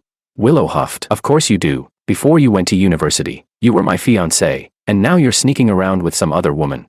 Her eyes welled up with tears, acting as if she had been truly wronged. Anna visibly hesitated for a moment before coolly brushing Willow's hand away and saying, I'll leave you two to talk. With that, she turned and walked out of the cafeteria, not wasting another second on the drama. My vision was starting to go red. I had no clue how to even talk to this parasite anymore. I hissed through gritted teeth. Willow, stop spouting nonsense. I swear to the heavens, neither in this life nor the last have I ever been in a relationship with you. If I'm lying, may I die a miserable death. A heavy silence fell over the room. Even Anna, who had been about to leave, paused at the door. Around us, people started whispering. Wait, so George isn't dating that girl who's always looking for him? I thought they were together too. Well, that's great news. I still have a shot. Willow's face burned. Seeing how everyone was staring at her, her stubbornness flared again. If you don't care about me, what about your family? She demanded. Makoto is retaking his exams. Your younger siblings have to work in the fields. And your mother cries herself to sleep every night. I'm the one keeping them from causing trouble for you. I frowned. What? I had been sending home 30 yuan a month. That should have been more than enough. I've been sending them money. I said flatly. Why would they need anything from you? Willow folded her arms, looking smug. Oh, money, she sneered. And who's supposed to do the work? Money can't plow fields. She was clearly waiting for my gratitude, expecting me to acknowledge her efforts. Instead, I scoffed. Willow, don't use this to tie me down. From now on, I don't need your help. If Makoto can't farm, then let the fields go barren. If my parents need money, I'll keep sending it. And if they come looking for me, I turned and pointed at the nearby police station. I'll be more than happy to send them right back to jail. The cafeteria erupted in applause. A professor nodded approvingly. Well said. That's how a real man should act. A classmate chimed in. Yeah, using family guilt to pressure him. That's so manipulative. Willow stood frozen, at a complete loss for words. The next 4 years, Willow never stopped chasing me. Eventually, it wasn't just Capital University. Even students from C University and nearby schools knew about her obsession. People started betting on whether she would ever succeed. Somehow, Willow herself began believing the rumors, convinced that this was our love story. that it was just a classic case of a girl chasing a reluctant boy. Meanwhile, life went on. In our graduation photo, Anna stood dead center, stunning compared to everyone else around her. I was at the very edge, yet somehow still stood out. That night, we had our farewell banquet. Everyone drank a little too much. A classmate suddenly grinned at me and said, "Hey, George, you've been glued to Anna all 4 years. Are you finally going to marry into her family?" Another chimed in, "Yeah, marrying her is basically a shortcut to political success." Anna, completely unfazed, simply laughed. "Oh, please, stop teasing me. My family's just normal people. We can't afford to have rumors flying around." She said it lightly, but I noticed the way she watched me out of the corner of her eye. I didn't respond. Instead, I raised my glass. "To everyone," I said, before downing it in one gulp. "I come from a poor background, but I've been fortunate to have your friendship. If you ever need my help in the future, just ask." I truly meant it. I was grateful to all my classmates, but most of all, to Anna. She had supported my education, invested in my business, and protected my dignity every step of the way. Because of her, I was graduating smoothly, had a secured job placement, and had become a successful entrepreneur on the side. In my past life, I could never have dreamed of such good fortune. A rare person is like a rainbow. You only understand their worth when you've seen them. But a rainbow is something you can only admire from afar. It is not something I could reach for. Anna must have sensed it. She looked at me, her eyes dimming slightly. Then, she let out a quiet sigh. Chapter 17. After graduation, everyone went their separate ways. As an outstanding student, I had priority in job selection and joined the mining management office. Anna, on the other hand, chose a position in my superior department. She told me, "Old classmate, let me remind you, once you join the office, you can't do any small business on the side anymore. Be careful not to give people something to talk about." I replied, "Understood. Thanks for the reminder, Squad Leader Sue." She playfully punched my shoulder and said, "I'm not your squad leader anymore." I laughed. "All right then, after delivering this document to you, I have to rush back to my department and work my tail off." There were plenty of privileged young heirs in our office, but I was the only one who got in through sheer ability. Naturally, I was the one they asked to do everything and answer every question. But when it came to real opportunities to shine, I was never the one chosen. Whenever there were perks to distribute, I always got the worst. Even my desk was placed right next to the restroom, and there was no one to complain to. In my past life, I dug mines. In this life, I was in the upper unit. But I never expected office politics to be just as exhausting as coal mining. Anna saw everything with crystal clarity. She told me, "George, you're too honest and straightforward, and you have no background. You have to keep your temper in check. One day, you'll make it." Her words were like a golden rule to me. I nodded. Got it. On my way back, I kept replaying Anna's expressions and gestures in my mind. She was always radiant, like a guiding star in my life. Yet, I never dared to reach out for her. "Leader, this is Comrade Willow from the neighboring department. She's here to see little Wong." As soon as I stepped into my office, I saw Willow sitting there, like a lingering ghost. She just wouldn't go away. My mood plummeted instantly, but since we were in the workplace, I forced a polite smile. I said, "Comrade Lou, hello." We shook hands, but she held on for far too long. The emotions in Willow's heart were even stronger than before. George, with his crisp haircut and standing collar uniform, exuded an air of authority. He was never meant to remain insignificant. I had to forcefully pull my hand away before she finally let go. Willow said, "Let's go outside to talk." Even though I knew I was stepping into a den of wolves, I had no choice but to follow. I started, "Comrade Lou, about this batch of supplies." Before I could finish my sentence, she suddenly embraced me in the small grove. "George, I miss you so much. You won't even see me once." Back in school, we used to spend so much time together. Startled, I quickly pushed her away, terrified that a coworker might see and misunderstand. "What are you doing? I told you long ago, I don't like you. Why are you so stubborn?" Willow gazed up at me, her confidence only growing. She bit her lip and said, "Don't you realize that in the workplace, you can't move an inch without connections? My father has some influence, he can help you." Back in college, many privileged young men pursued her, but the only one she had her heart set on was George. She continued, "You were the top student, yet now you're dealing with wholesale trade like a street vendor. Do you know how much that breaks my heart? If you marry me, you'll be like a son to my father. You'll never have to worry about not having a place to showcase your talents." I closed my eyes for a moment, then firmly pushed her away. "Enough. Have you said enough? Please stay out of my life. Do I have to call the police to make you stop?" Willow stood frozen in shock. She had thought the offer was irresistible, that I would never refuse. If it were Makoto, he would have already been licking her feet in gratitude. Willow was furious. Ever since she started working, no one had dared to reject her like this. Without thinking, she lunged forward and forcefully kissed me. I was caught off guard. A shiver ran through my entire body. "You're insane. Willow, do you have no shame?" I shoved her away, spitting and wiping my mouth in disgust, but Willow only tightened her grip around my waist, her face filled with a young girl's infatuation. George, as long as you're in the capital, you'll never escape my grasp. I felt suffocated. I was losing my mind. The next second, a voice rang out. Someone chuckled. Well, George, is this your girlfriend? A figure suddenly stepped out from behind the trees. It was Martin. This man was sleazy looking but well connected. Once, he tried to approve an illegal deal for a mine, but I stopped him in time. Since then, he had held a grudge against me. I said, no. Before I could even finish, Willow enthusiastically introduced herself. Yes, I'm his girlfriend. We've known each other since childhood. Martin, ever the loudmouth, bellowed. Hey, everyone, come see this. They were making out.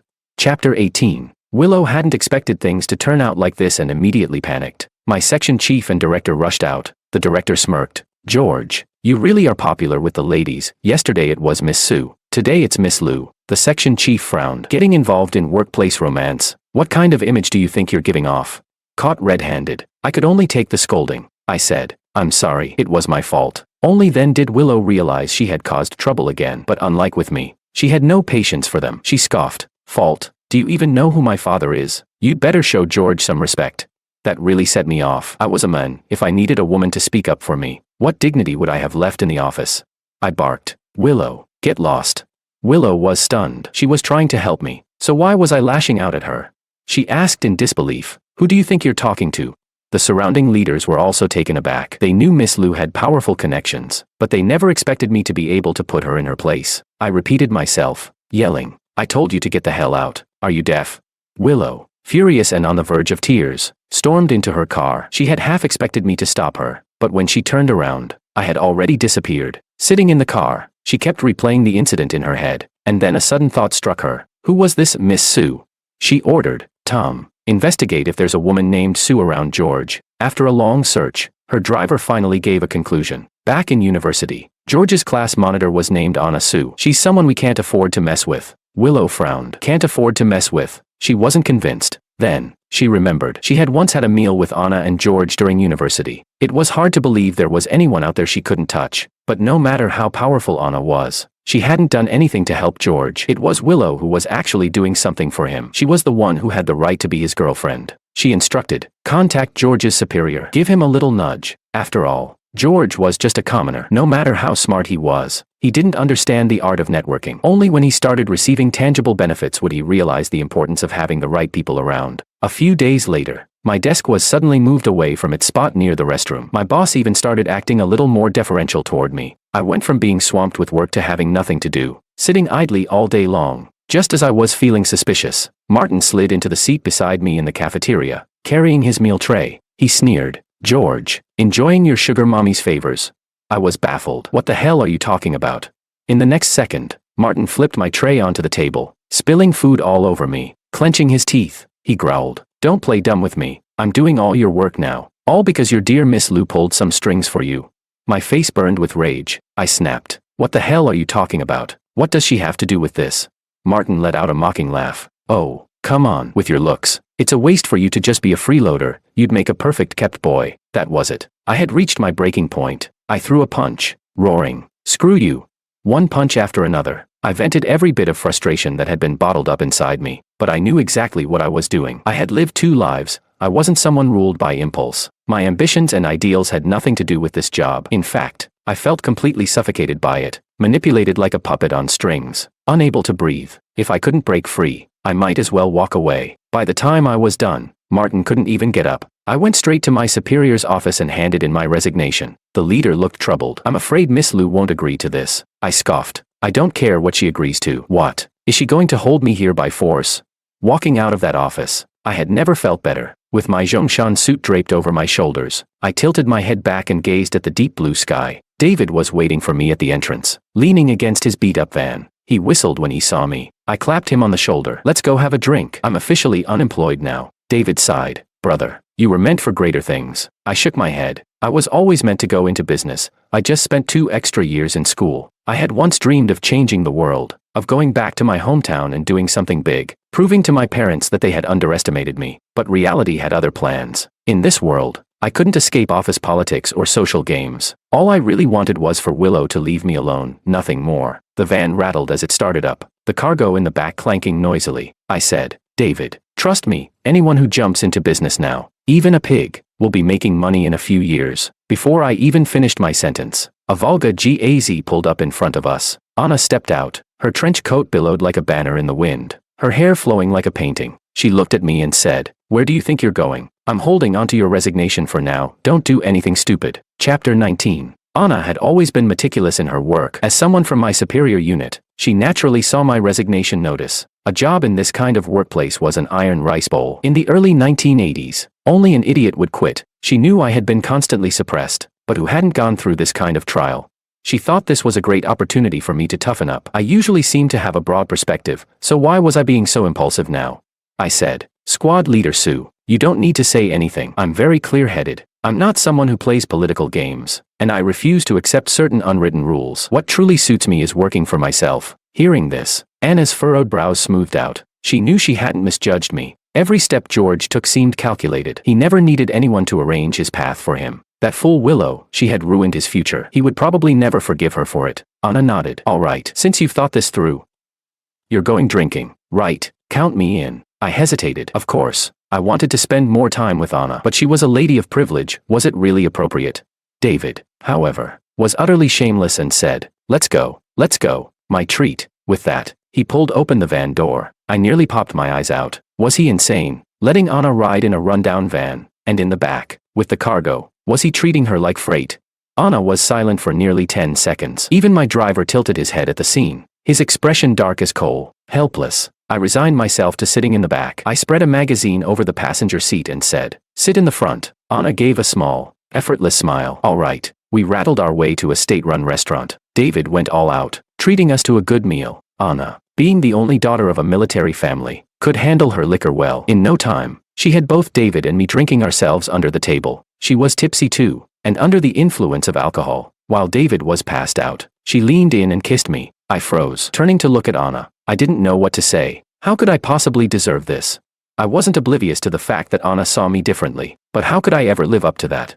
Anna rolled her eyes and teased, "George, you're such a coward." Through my hazy drunkenness, I stared at her. She looked so beautiful. I didn't even dare to look directly at her. I parted my lips slightly, then hesitated and pulled back. I said, "Give me 5 years. If I kiss you now, that would truly make me a coward." 5 years was too short. Maybe I'd never be able to stand beside her as an equal. To my surprise, Anna shot me a glare and said, "I'm not waiting. Give me an answer now." Suddenly, the door to the private room slammed open. Someone barged in, screaming hysterically, "George, are you insane? I went through so much effort to pave the way for you, and you ruined it all by getting into a fight."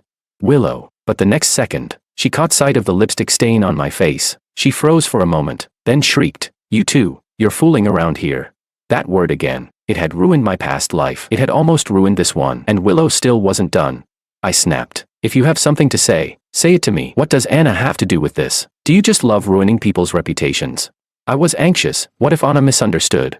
Willow was nearly choking in frustration. She couldn't understand why, after chasing George from the countryside to the city for so many years, he was still indifferent to her, and now, he was defending another woman right in front of her. Anna tilted her lips into a smirk. "Enough. You two clearly can't communicate. George, wait outside. This is a conversation between women." And just like that, I was pushed out. Inside, only Anna and Willow remained. Willow felt strangely uneasy. When George had been in the room, she could yell and jump around all she wanted. But now, Anna just sat there, one leg crossed over the other, arms folded, exuding an air of overwhelming authority. It made her hesitant to speak. Anna didn't bother with small talk. She got straight to the point. "Willow, what will it take for you to leave George alone?" Willow's voice sharpened, her expression incredulous. "Leave him alone?" She scoffed. "I'm trying to make it up to him. Back then, because of me, he was used by others and nearly couldn't get into university." Anna nodded. "I know about that, but if you want to make it up to him, shouldn't he have a say in whether he wants it or not?" "Willow, when you were sent to the countryside, didn't you learn how to keep your head down? And now that you're in the capital, with a little power, you've forgotten." That struck a nerve. Those years had been the most humiliating of Willow's life, ones she would rather erase from memory. She frowned. "Anna, you seem to know a lot about me." Anna took a bite of her food and said, "Of course, if I want a man, I make sure I know his history." Willow wasn't convinced. She sneered. "Then what makes you any different from me? You're just as high and mighty. What are you pretending for?" Anna responded smoothly, not even skipping a beat. The difference is, I only want to understand him. You want to control him. To you, he's just some country boy. You think being interested in him is already a favor. But I respect his choices, recognize his talents, and am willing to wait for him to grow into someone who can stand beside me as an equal. Willow's face twisted. She was completely at a loss for words. Outside, I heard everything. If a woman like Anna couldn't move my heart, I couldn't imagine anyone else ever would. I watched as Willow flung the curtain aside and fled. Anna, on the other hand, walked out slowly, glancing at me with a knowing look. She had settled the matter with Willow, but as for what I owed Anna, she still hadn't gotten her answer. Chapter 20. I didn't want to keep avoiding it anymore. I looked Anna in the eye and said with complete sincerity, "Give me 3 years to build my business. Anna, I won't let you down." I stretched out my hand in front of her. Anna smiled and playfully slapped my palm. She nodded. "All right, it's a deal." Meanwhile, Willow tossed and turned all night, unable to sleep. The more she thought about it, the more furious she became. Why did George treat her like a piece of clingy tape that he couldn't wait to tear off? And why was he so scared of Anna, thinking there was something between them? What made Anna so much better than her? She was even more arrogant than she was. At least she had been actually helping George, but he refused to appreciate it. Anna, on the other hand, only had to say a few smooth words, and suddenly, he was ready to dedicate his life to her. Ring, ring, ring. The phone suddenly rang. When she picked up, she realized it was Makoto, calling from a public phone. On the other end, his voice was full of grievance. "Willow, why haven't you written to me in so long? I go to the village entrance every day, hoping to see a letter from you." Hearing his voice instantly annoyed her. She snapped, "If you're wasting time at the village entrance, then who's out harvesting? It's the busiest season, why are you slacking off?" Makoto sounded even more pitiful. "Do I have to live my whole life for them? Secretary Mao told me all about it. My brother got into the mining bureau, and here I am stuck with nothing." Pathetic. The poorer a person was, the more they clung to resentment. His mindset had become utterly stagnant. Willow had no patience for this nonsense. The two brothers were as different as heaven and earth. She replied coldly, "And what does that have to do with me? You're a failure because you chose to be one. Who else can you blame?" Makoto's voice suddenly turned nasty, full of resentment. "Willow, my mother always said, if only you had told everyone my brother was a thug back then, I could have gotten into Capital University and gotten a stable job. We could have been married by now." Willow burst into laughter, as if she had just heard the joke of the century. "This is my fault. Your mother is just as twisted as you. Be grateful I never reported either of you." Makoto, now completely shameless, said, "If you don't help me, I'll come to the capital and make a scene." That was the problem with desperate people. No fear, no consequences. Willow knew she couldn't afford to provoke someone like him. But then, an idea popped into her mind. She said sweetly, all right, I'll take you to your brother. Let your mother talk some sense into him and convince him not to throw away his future." So many years had passed. Surely George wasn't still angry at his family. If she could reunite them, George would have to be grateful to her, and maybe then, he would finally marry her. A few days later, I officially finalized my resignation and was about to leave for the south with David. Anna came specifically to see me off. She said, "Don't forget, when you need investors, count me in. I'll buy a share." I understood. Anna was worried I'd run into financial trouble and struggle to get by. The thought of it filled me with indescribable gratitude. If liking someone was what Willow did, relentless, manipulative, unwilling to give up, then loving someone was what Anna did. She let me run free and only wished for me to soar. I smiled. "All right, if I ever need funding, I won't hesitate to ask you." But we both knew I never would. I was determined to make something of myself, to build a future where I could stand shoulder to shoulder with Anna, as an equal. And so, I left, quietly. Anna struggled to adjust to life without me. Back in school, she used to chase after me when I skipped class. Later, when I started doing business, she would receive her share of the profits from me, watching me grin as I counted the bills. She had seen me secretly watching her from behind and had even found the many sketches I had drawn of her, though I had always assumed she never noticed. But that was what made George so intoxicating. And yet, just as Anna turned around, she saw Willow standing at the door of my rented apartment, dragging my entire family behind her. Wang's mother called out, George, it's your mother. Come out and see me." Wang's father, his face full of anger, spat, "Humph, that ungrateful brat. After all these years, all he's done is send us a bit of lousy money. Who cares about that?"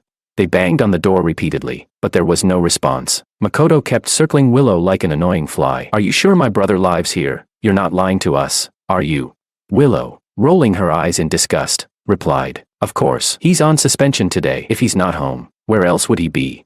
She glanced at Makoto in disdain, wishing she could get as far away from him as possible. After years of working on the farm, Makoto had turned dark-skinned, rough, and prematurely aged. Willow wondered what on earth she had been thinking back then. How had she ever compared him to George? She shouted toward the door. George, open up. Look who's here. Your parents have missed you so much. She kept knocking, but still, there was no sound from inside. Then, suddenly, a cold voice cut through the air. He's gone. Willow stiffened. Only now did she realize that Anna had been watching the whole time. Willow turned to her and asked, "What are you doing here? Where did George go?"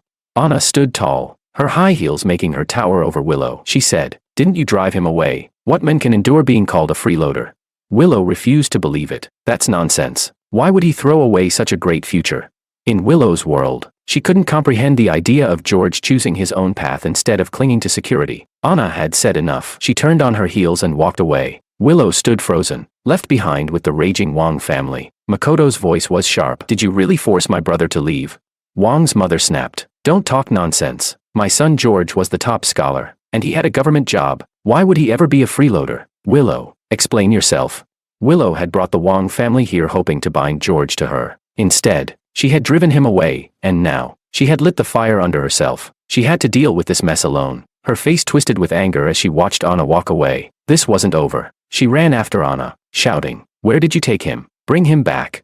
She grabbed at Anna's car door, refusing to let her leave. Chapter 21. Anna ordered her driver without hesitation. "Drive." The driver didn't hesitate either. He slammed on the gas. The sleek Volga GAZ shot forward like an arrow, dragging Willow along for over 10 meters before she was forced to let go. It had rained the night before. The ground was muddy. By the time she finally let go, her chin, elbows, and knees were scraped raw, covered in blood mixed with dirt. "Ah!" She wailed in pain, her cries echoing through the street. All she had wanted was to help George, to show him how much she loved him, but instead, it had backfired completely. George was as stubborn as a mule, impossible to pull back, and now, he probably never wanted to see her again. She collapsed onto the ground, sobbing uncontrollably. "George, where are you?" Makoto shuffled closer, grinning. "Stop crying, Willow. If my brother doesn't want you, I do." He pulled her into his arms, his expression filled with greed, but Willow felt nothing but disgust. He clung to her like a parasite. She shoved him away violently. "Let go of me. Even if George doesn't want me, I'll wait for him to come back. Makoto, I have never liked you." Makoto fell into the mud, wailing like a child. "You said you liked me. How can you be so heartless? Why is it that every good thing in life falls into my brother's lap?" The more he cried, the louder he got. People around them started staring at Willow. She had a reputation. How could she stand being humiliated like this? She scowled. "Enough. Stop crying. I will find your brother, but I will always be your sister-in-law. Stop fantasizing about me." That comment set Wang's mother off. She snapped. "How dare you talk like that? What's wrong with my second son? Just because he didn't go to college, you think you're too good for him? You've already ruined my eldest son's future, and now my second son is so lovesick he can't even think straight. You're a witch." Maria pointed a finger at her. "That's right, a witch. A vixen. Come see the vixen seducing men." Kaito clapped his hands and cheered, encouraging the crowd to gather. Willow clenched her fists. Why hadn't she realized before how unreasonable this family was? She regretted everything. She snapped. "Enough. If you keep shouting, I'll make sure you never find George again." That shut them up instantly. George was the only capable person in the Wang family. If it weren't for the money he sent back over the years, they wouldn't have been able to survive. They didn't dare push Willow too far. Instead, they slinked away, returning to the village to wait for news. But Willow wasn't done. She pulled some strings and eventually tracked down David's van. It had gone south. George was really starting a business. What an idiot. No business could ever compare to a stable government job. Willow followed. It took over a month of searching, but she finally found George's factory. She had dressed elegantly, carrying an exquisite fruit basket and George's favorite rice candy, hoping to reignite old memories. Back then, she had leaned on his shoulder, nibbling on pesticide-free fruit, watching the stars by the haystacks. Now, I was running a small factory, buying and assembling radio and television parts for resale. The place was a mess, dark, damp, and crawling with roaches and rats. Willow hesitated at the entrance, frowning at the filth beneath her feet. I put down my welding mask, rubbing my temple. "Willow, what are you doing here?" She stood at the door, full of disdain, but forced a smile and said, "I came to take you home. My father arranged a better position for you, better than what you had before." I sighed. "Why don't you understand? I want freedom. Why won't you let me go?" She pouted. "But, your life here is unstable. Your family is worried about you." Some of the workers, former prisoners on parole, started jeering. "Boss, you're lucky. A beauty came all this way just for you." I shot them a glare, and they immediately shut up. Then, I felt something, a bad feeling. I instinctively turned toward the entrance. Sure enough, Makoto and my mother had arrived. Makoto looked hesitant. Big brother, why didn't you contact us? My mother, on the other hand, wasn't hesitant at all. She scowled. George, what is all this nonsense? The money you've sent back the past 2 months is nowhere near as much as when you had your government job. I clenched my forehead. My head felt like it was about to explode. I gritted my teeth. Willow. Chapter 22. I snatched the fruit basket and rice candy from Willow's hands and hurled them against the farthest wall. The fruit smashed into pulp. The rice candy scattered like snow, dirtying the entire floor. And I didn't stop there. I swept all the radios off my desk and sent them crashing to the ground. My mother gasped. What are you doing? Is this how you treat your own mother? Makoto chimed in immediately. That's right, brother. You can't forget where you came from. You stole my university spot. How can you abandon me? That was it. Those words lit a fire inside me. I grabbed Makoto by the collar and started swinging. Fist after fist, I rained blows on him, snarling. Forget where I came from. You've spent years lazing around at home. You think I don't know? This entire family has been living off me, and now you dare come here to insult me. Each punch landed with bone-crunching force. My mother desperately tried to pull me off. No one had ever seen me this furious before. Even the former convicts in my factory, men who had seen real violence, stood frozen in shock. David sprinted over and yanked me back. He pointed at Willow and cursed. Miss Liu, if you knew anything about my big brother, you'd know his family is his biggest trigger. He never wanted to see them again, and you brought them straight to his door. I don't know if you love him or just want to ruin his life. Willow, who had never been scolded by someone beneath her status, felt her face burn with humiliation. She clenched her fists, her voice trembling. Fine, I'm always wrong. No matter what I do, it's wrong. I shamelessly begged my father to arrange a job for you. That was wrong. I reunited you with your family. That was wrong. Everything is my fault, isn't it? She ran off, tears streaming down her face, unable to understand why she was so insignificant in George's eyes. Willow had always gotten whatever she wanted. Back when she was forced to the countryside, she had ignored George's sincerity, thinking she was temporarily in the depths before rising again. But now, George wasn't even asking for anything from her. He simply didn't want her at all. She wiped her tears away. George, you refuse a peaceful option, so you'll take the hard way instead. She turned to her driver. Uncle Tom, find a way to report him. Get his factory shut down. If we have to, we'll tie him up and force him back to work. They gathered local enforcers, arriving with official seals and even a group of men carrying ropes, 10 bodyguards in total. Willow gave her orders. When you get inside, seize him immediately. Make it clean. But when they got there, they hit a dead end. The factory's iron gate was shut. Willow pounded on it furiously. George, stop hiding from me. She was so enraged she wanted to tear the entire place down. Break it open, she screamed. The men hacked at the gate with axes, drawing a crowd from the neighboring businesses. But when they finally got inside, the factory was empty. George was gone. Willow refused to accept it. She turned to Uncle Tom. I don't care where he's gone. Search the entire country if you have to. But the driver hesitated, his face dark. Miss, he said cautiously, I'm a man. I understand Wong. He's running because he's afraid you'll bring his family after him again. If you keep pushing him, he's just going to resent you more. Uncle Tom had served Willow's father for years. He was experienced, a man whose words carried weight. Willow felt her heart tighten. Am I really pushing him too hard? Uncle Tom, I just want to see him every day. I want to be with him. Uncle Tom shook his head. He doesn't need anyone with him. A falcon has to fly. The more freedom you give him, the more he'll respect you. She understood. She understood all too well. These weren't just Uncle Tom's words. This was a message from her father. She knew she should stop, but some things felt written in her fate, impossible to change. I felt the same way. I couldn't shake the memory of Willow's promise in my past life. She had said she would repay me in our next life, but instead, she had become a shackle around my neck. She wasn't giving me fortune, she was dragging me down. A cursed bond. No more. I shut it all out. I threw myself into making money. Part of it was chasing my past dreams. The other part was keeping my promise to Anna. By then, I had saved up a substantial amount.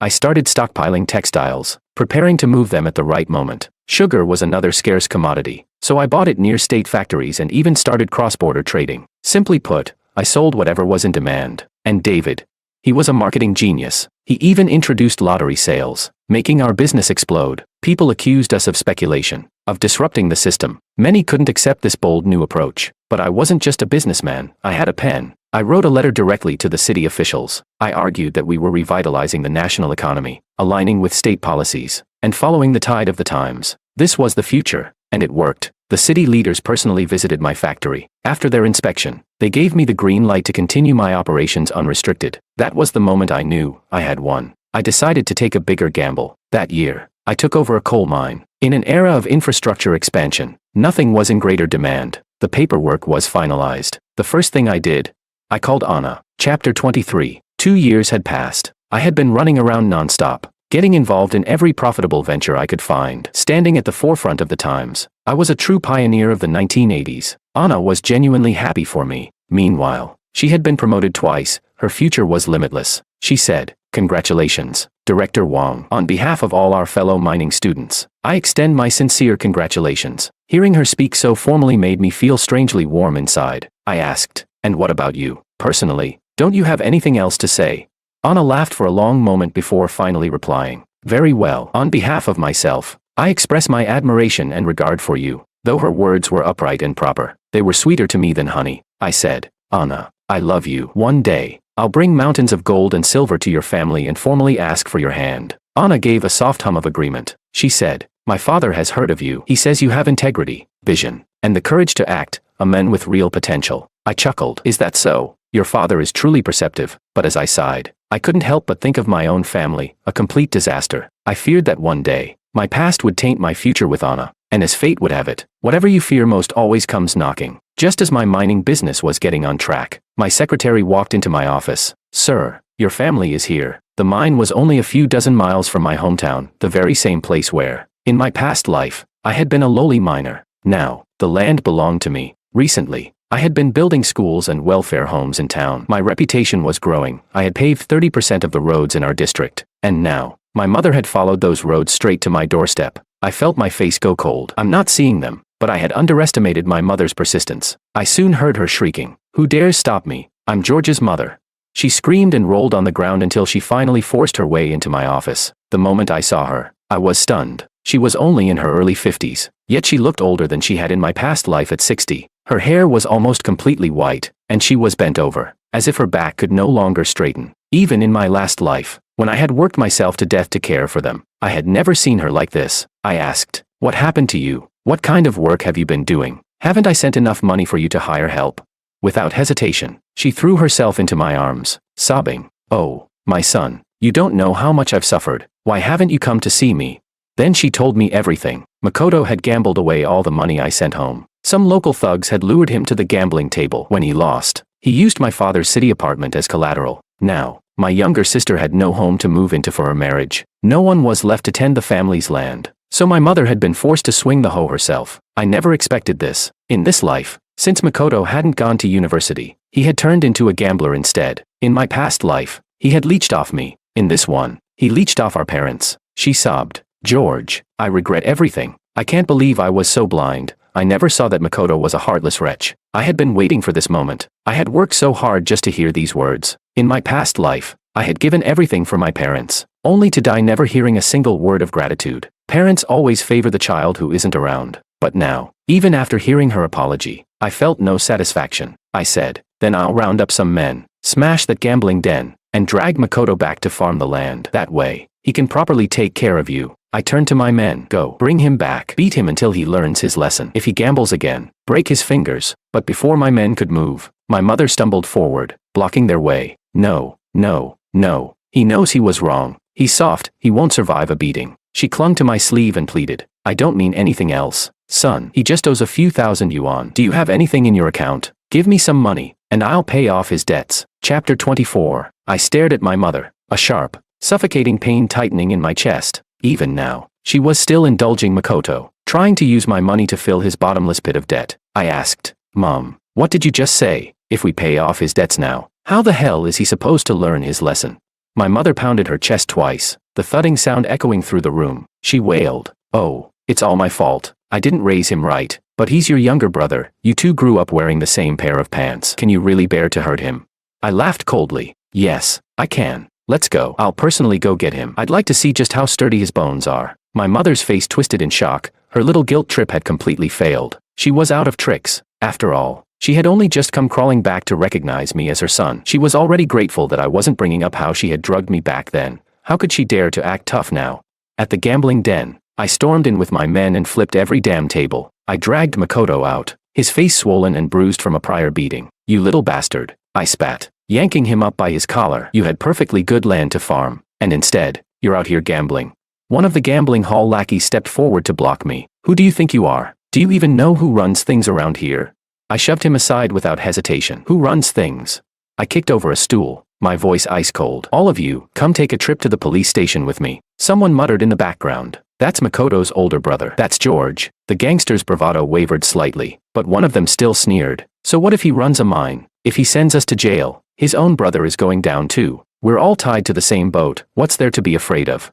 One of the local thugs smirked smugly, thinking he had me in a bind. Then my mother stepped in to mediate, her voice full of fake laughter. Right. Let's not make a scene. My eldest son has money, plenty of money. I didn't hesitate. Call the police. Makoto still has a chance if he gets locked up for a couple of years. If we don't stop him now, his gambling addiction will ruin him forever. The room froze. Everyone's expressions changed. They could tell I wasn't bluffing. I was dead serious. My mother panicked and threw herself in front of me. No, you can't do this, George. You'll ruin his life. She clutched at the sleeves of my men, trying to stop them from making the call, but I acted as if I couldn't hear her. I shot my men a look, and they immediately headed for the police station. Then, suddenly, my mother dropped to her knees. I stood there, stunned. She looked up at me, tears streaming down her wrinkled face. George, son. I know I've wronged you, and I know it's my fault that your brother turned out like this, but please don't send him to prison. That cut deep. For so long, we hadn't seen each other, and now, the very first time we reunited, my own mother was kneeling before me. The pain in my chest felt sharper than swallowing glass. I exhaled slowly. Stand up. I'm not changing my mind. Just then, the shouting outside grew louder. My father had arrived. He barged in, his voice booming with authority. Anyone who tries to send my son to prison will have to step over my dead body.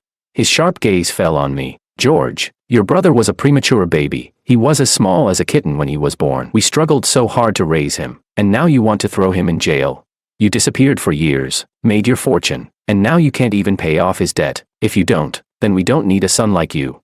It was always the same. My parents never made sense. And Makoto?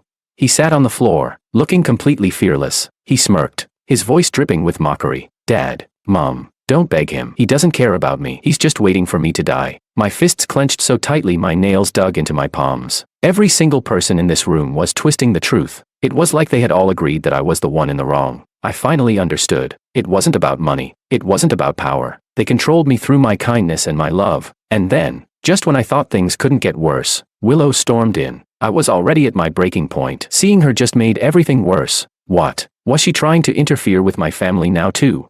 But the moment she opened her mouth, I was caught off guard. Why the hell are you all ganging up on George? She snapped. Did he borrow the money? No. If he really didn't care about Makoto, he wouldn't even be here right now. She turned to my parents, her eyes burning with fury. Makoto is already useless. If he doesn't go to prison for a couple of years, he'll never change. What are you going to do when he finally gets himself shot?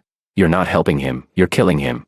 Then she grabbed my wrist and said firmly, George, let's go. This family is rotten to the core. Chapter 25. Willow pulled me away, and for a moment, I was completely dazed. She had changed. She said, George, stop worrying about them. It's a waste of your energy. You carry their burdens. You wear yourself out. And yet Makoto never learns anything from it. Her words made sense. That was exactly how I felt. I sighed. I never intended to help him. I was going to call the police from the start, but my parents kept blocking me. Willow exhaled and said, I already reported him. This is for his own good. It's also my way of making up for my mistakes. In the future, I'll help improve the education system in your town. A mix of emotions stirred inside me. I didn't know what to say. Willow saw my hesitation and took a step back. She smiled bitterly. Don't worry, George. I won't chase after you anymore. Makoto's karma is prison. Your parents' karma is drowning in their own tears. And mine is never being able to have you. Her eyes shimmered with tears, reminding me of the young girl who once cried in the fields when she was scared of insects. Back then, I comforted her. Now, all I did was pat her shoulder before turning away. That was the end of it. The police arrested the gangsters, along with Makoto. My parents stood in the cold wind, crying for hours. My mother sobbed,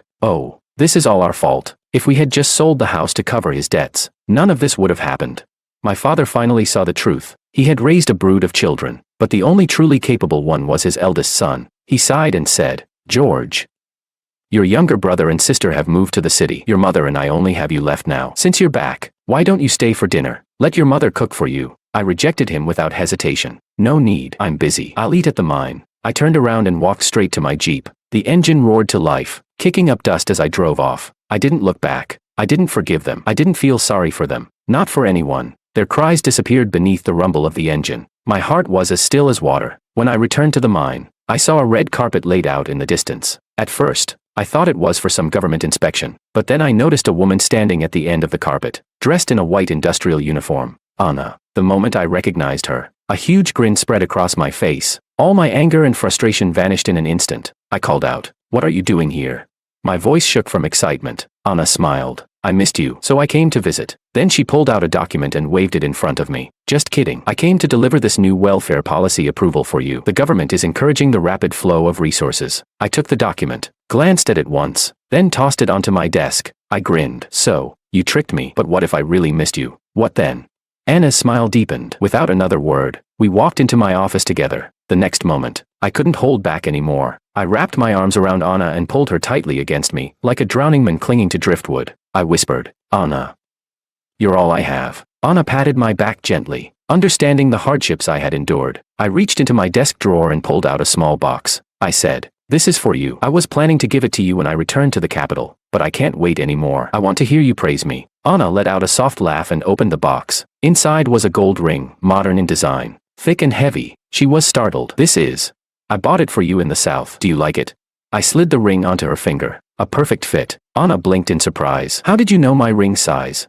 I smirked. "I used to secretly watch you in class. I sketched your hands and calculated the measurements." I held her hand, treasuring the moment. "Anna, you are the greatest gift heaven has ever given me. I don't know what I did to deserve you, but I swear I will cherish you for the rest of my life." Anna's eyes curved into a smile, happiness radiating from her face. She whispered, "Me too. It feels like fate. I was always meant to love you and stand by your side." 2 lifetimes of dreams had finally come true. At last, I was worthy of standing beside her. After years of wandering, I had finally found my way home. I was no longer lost.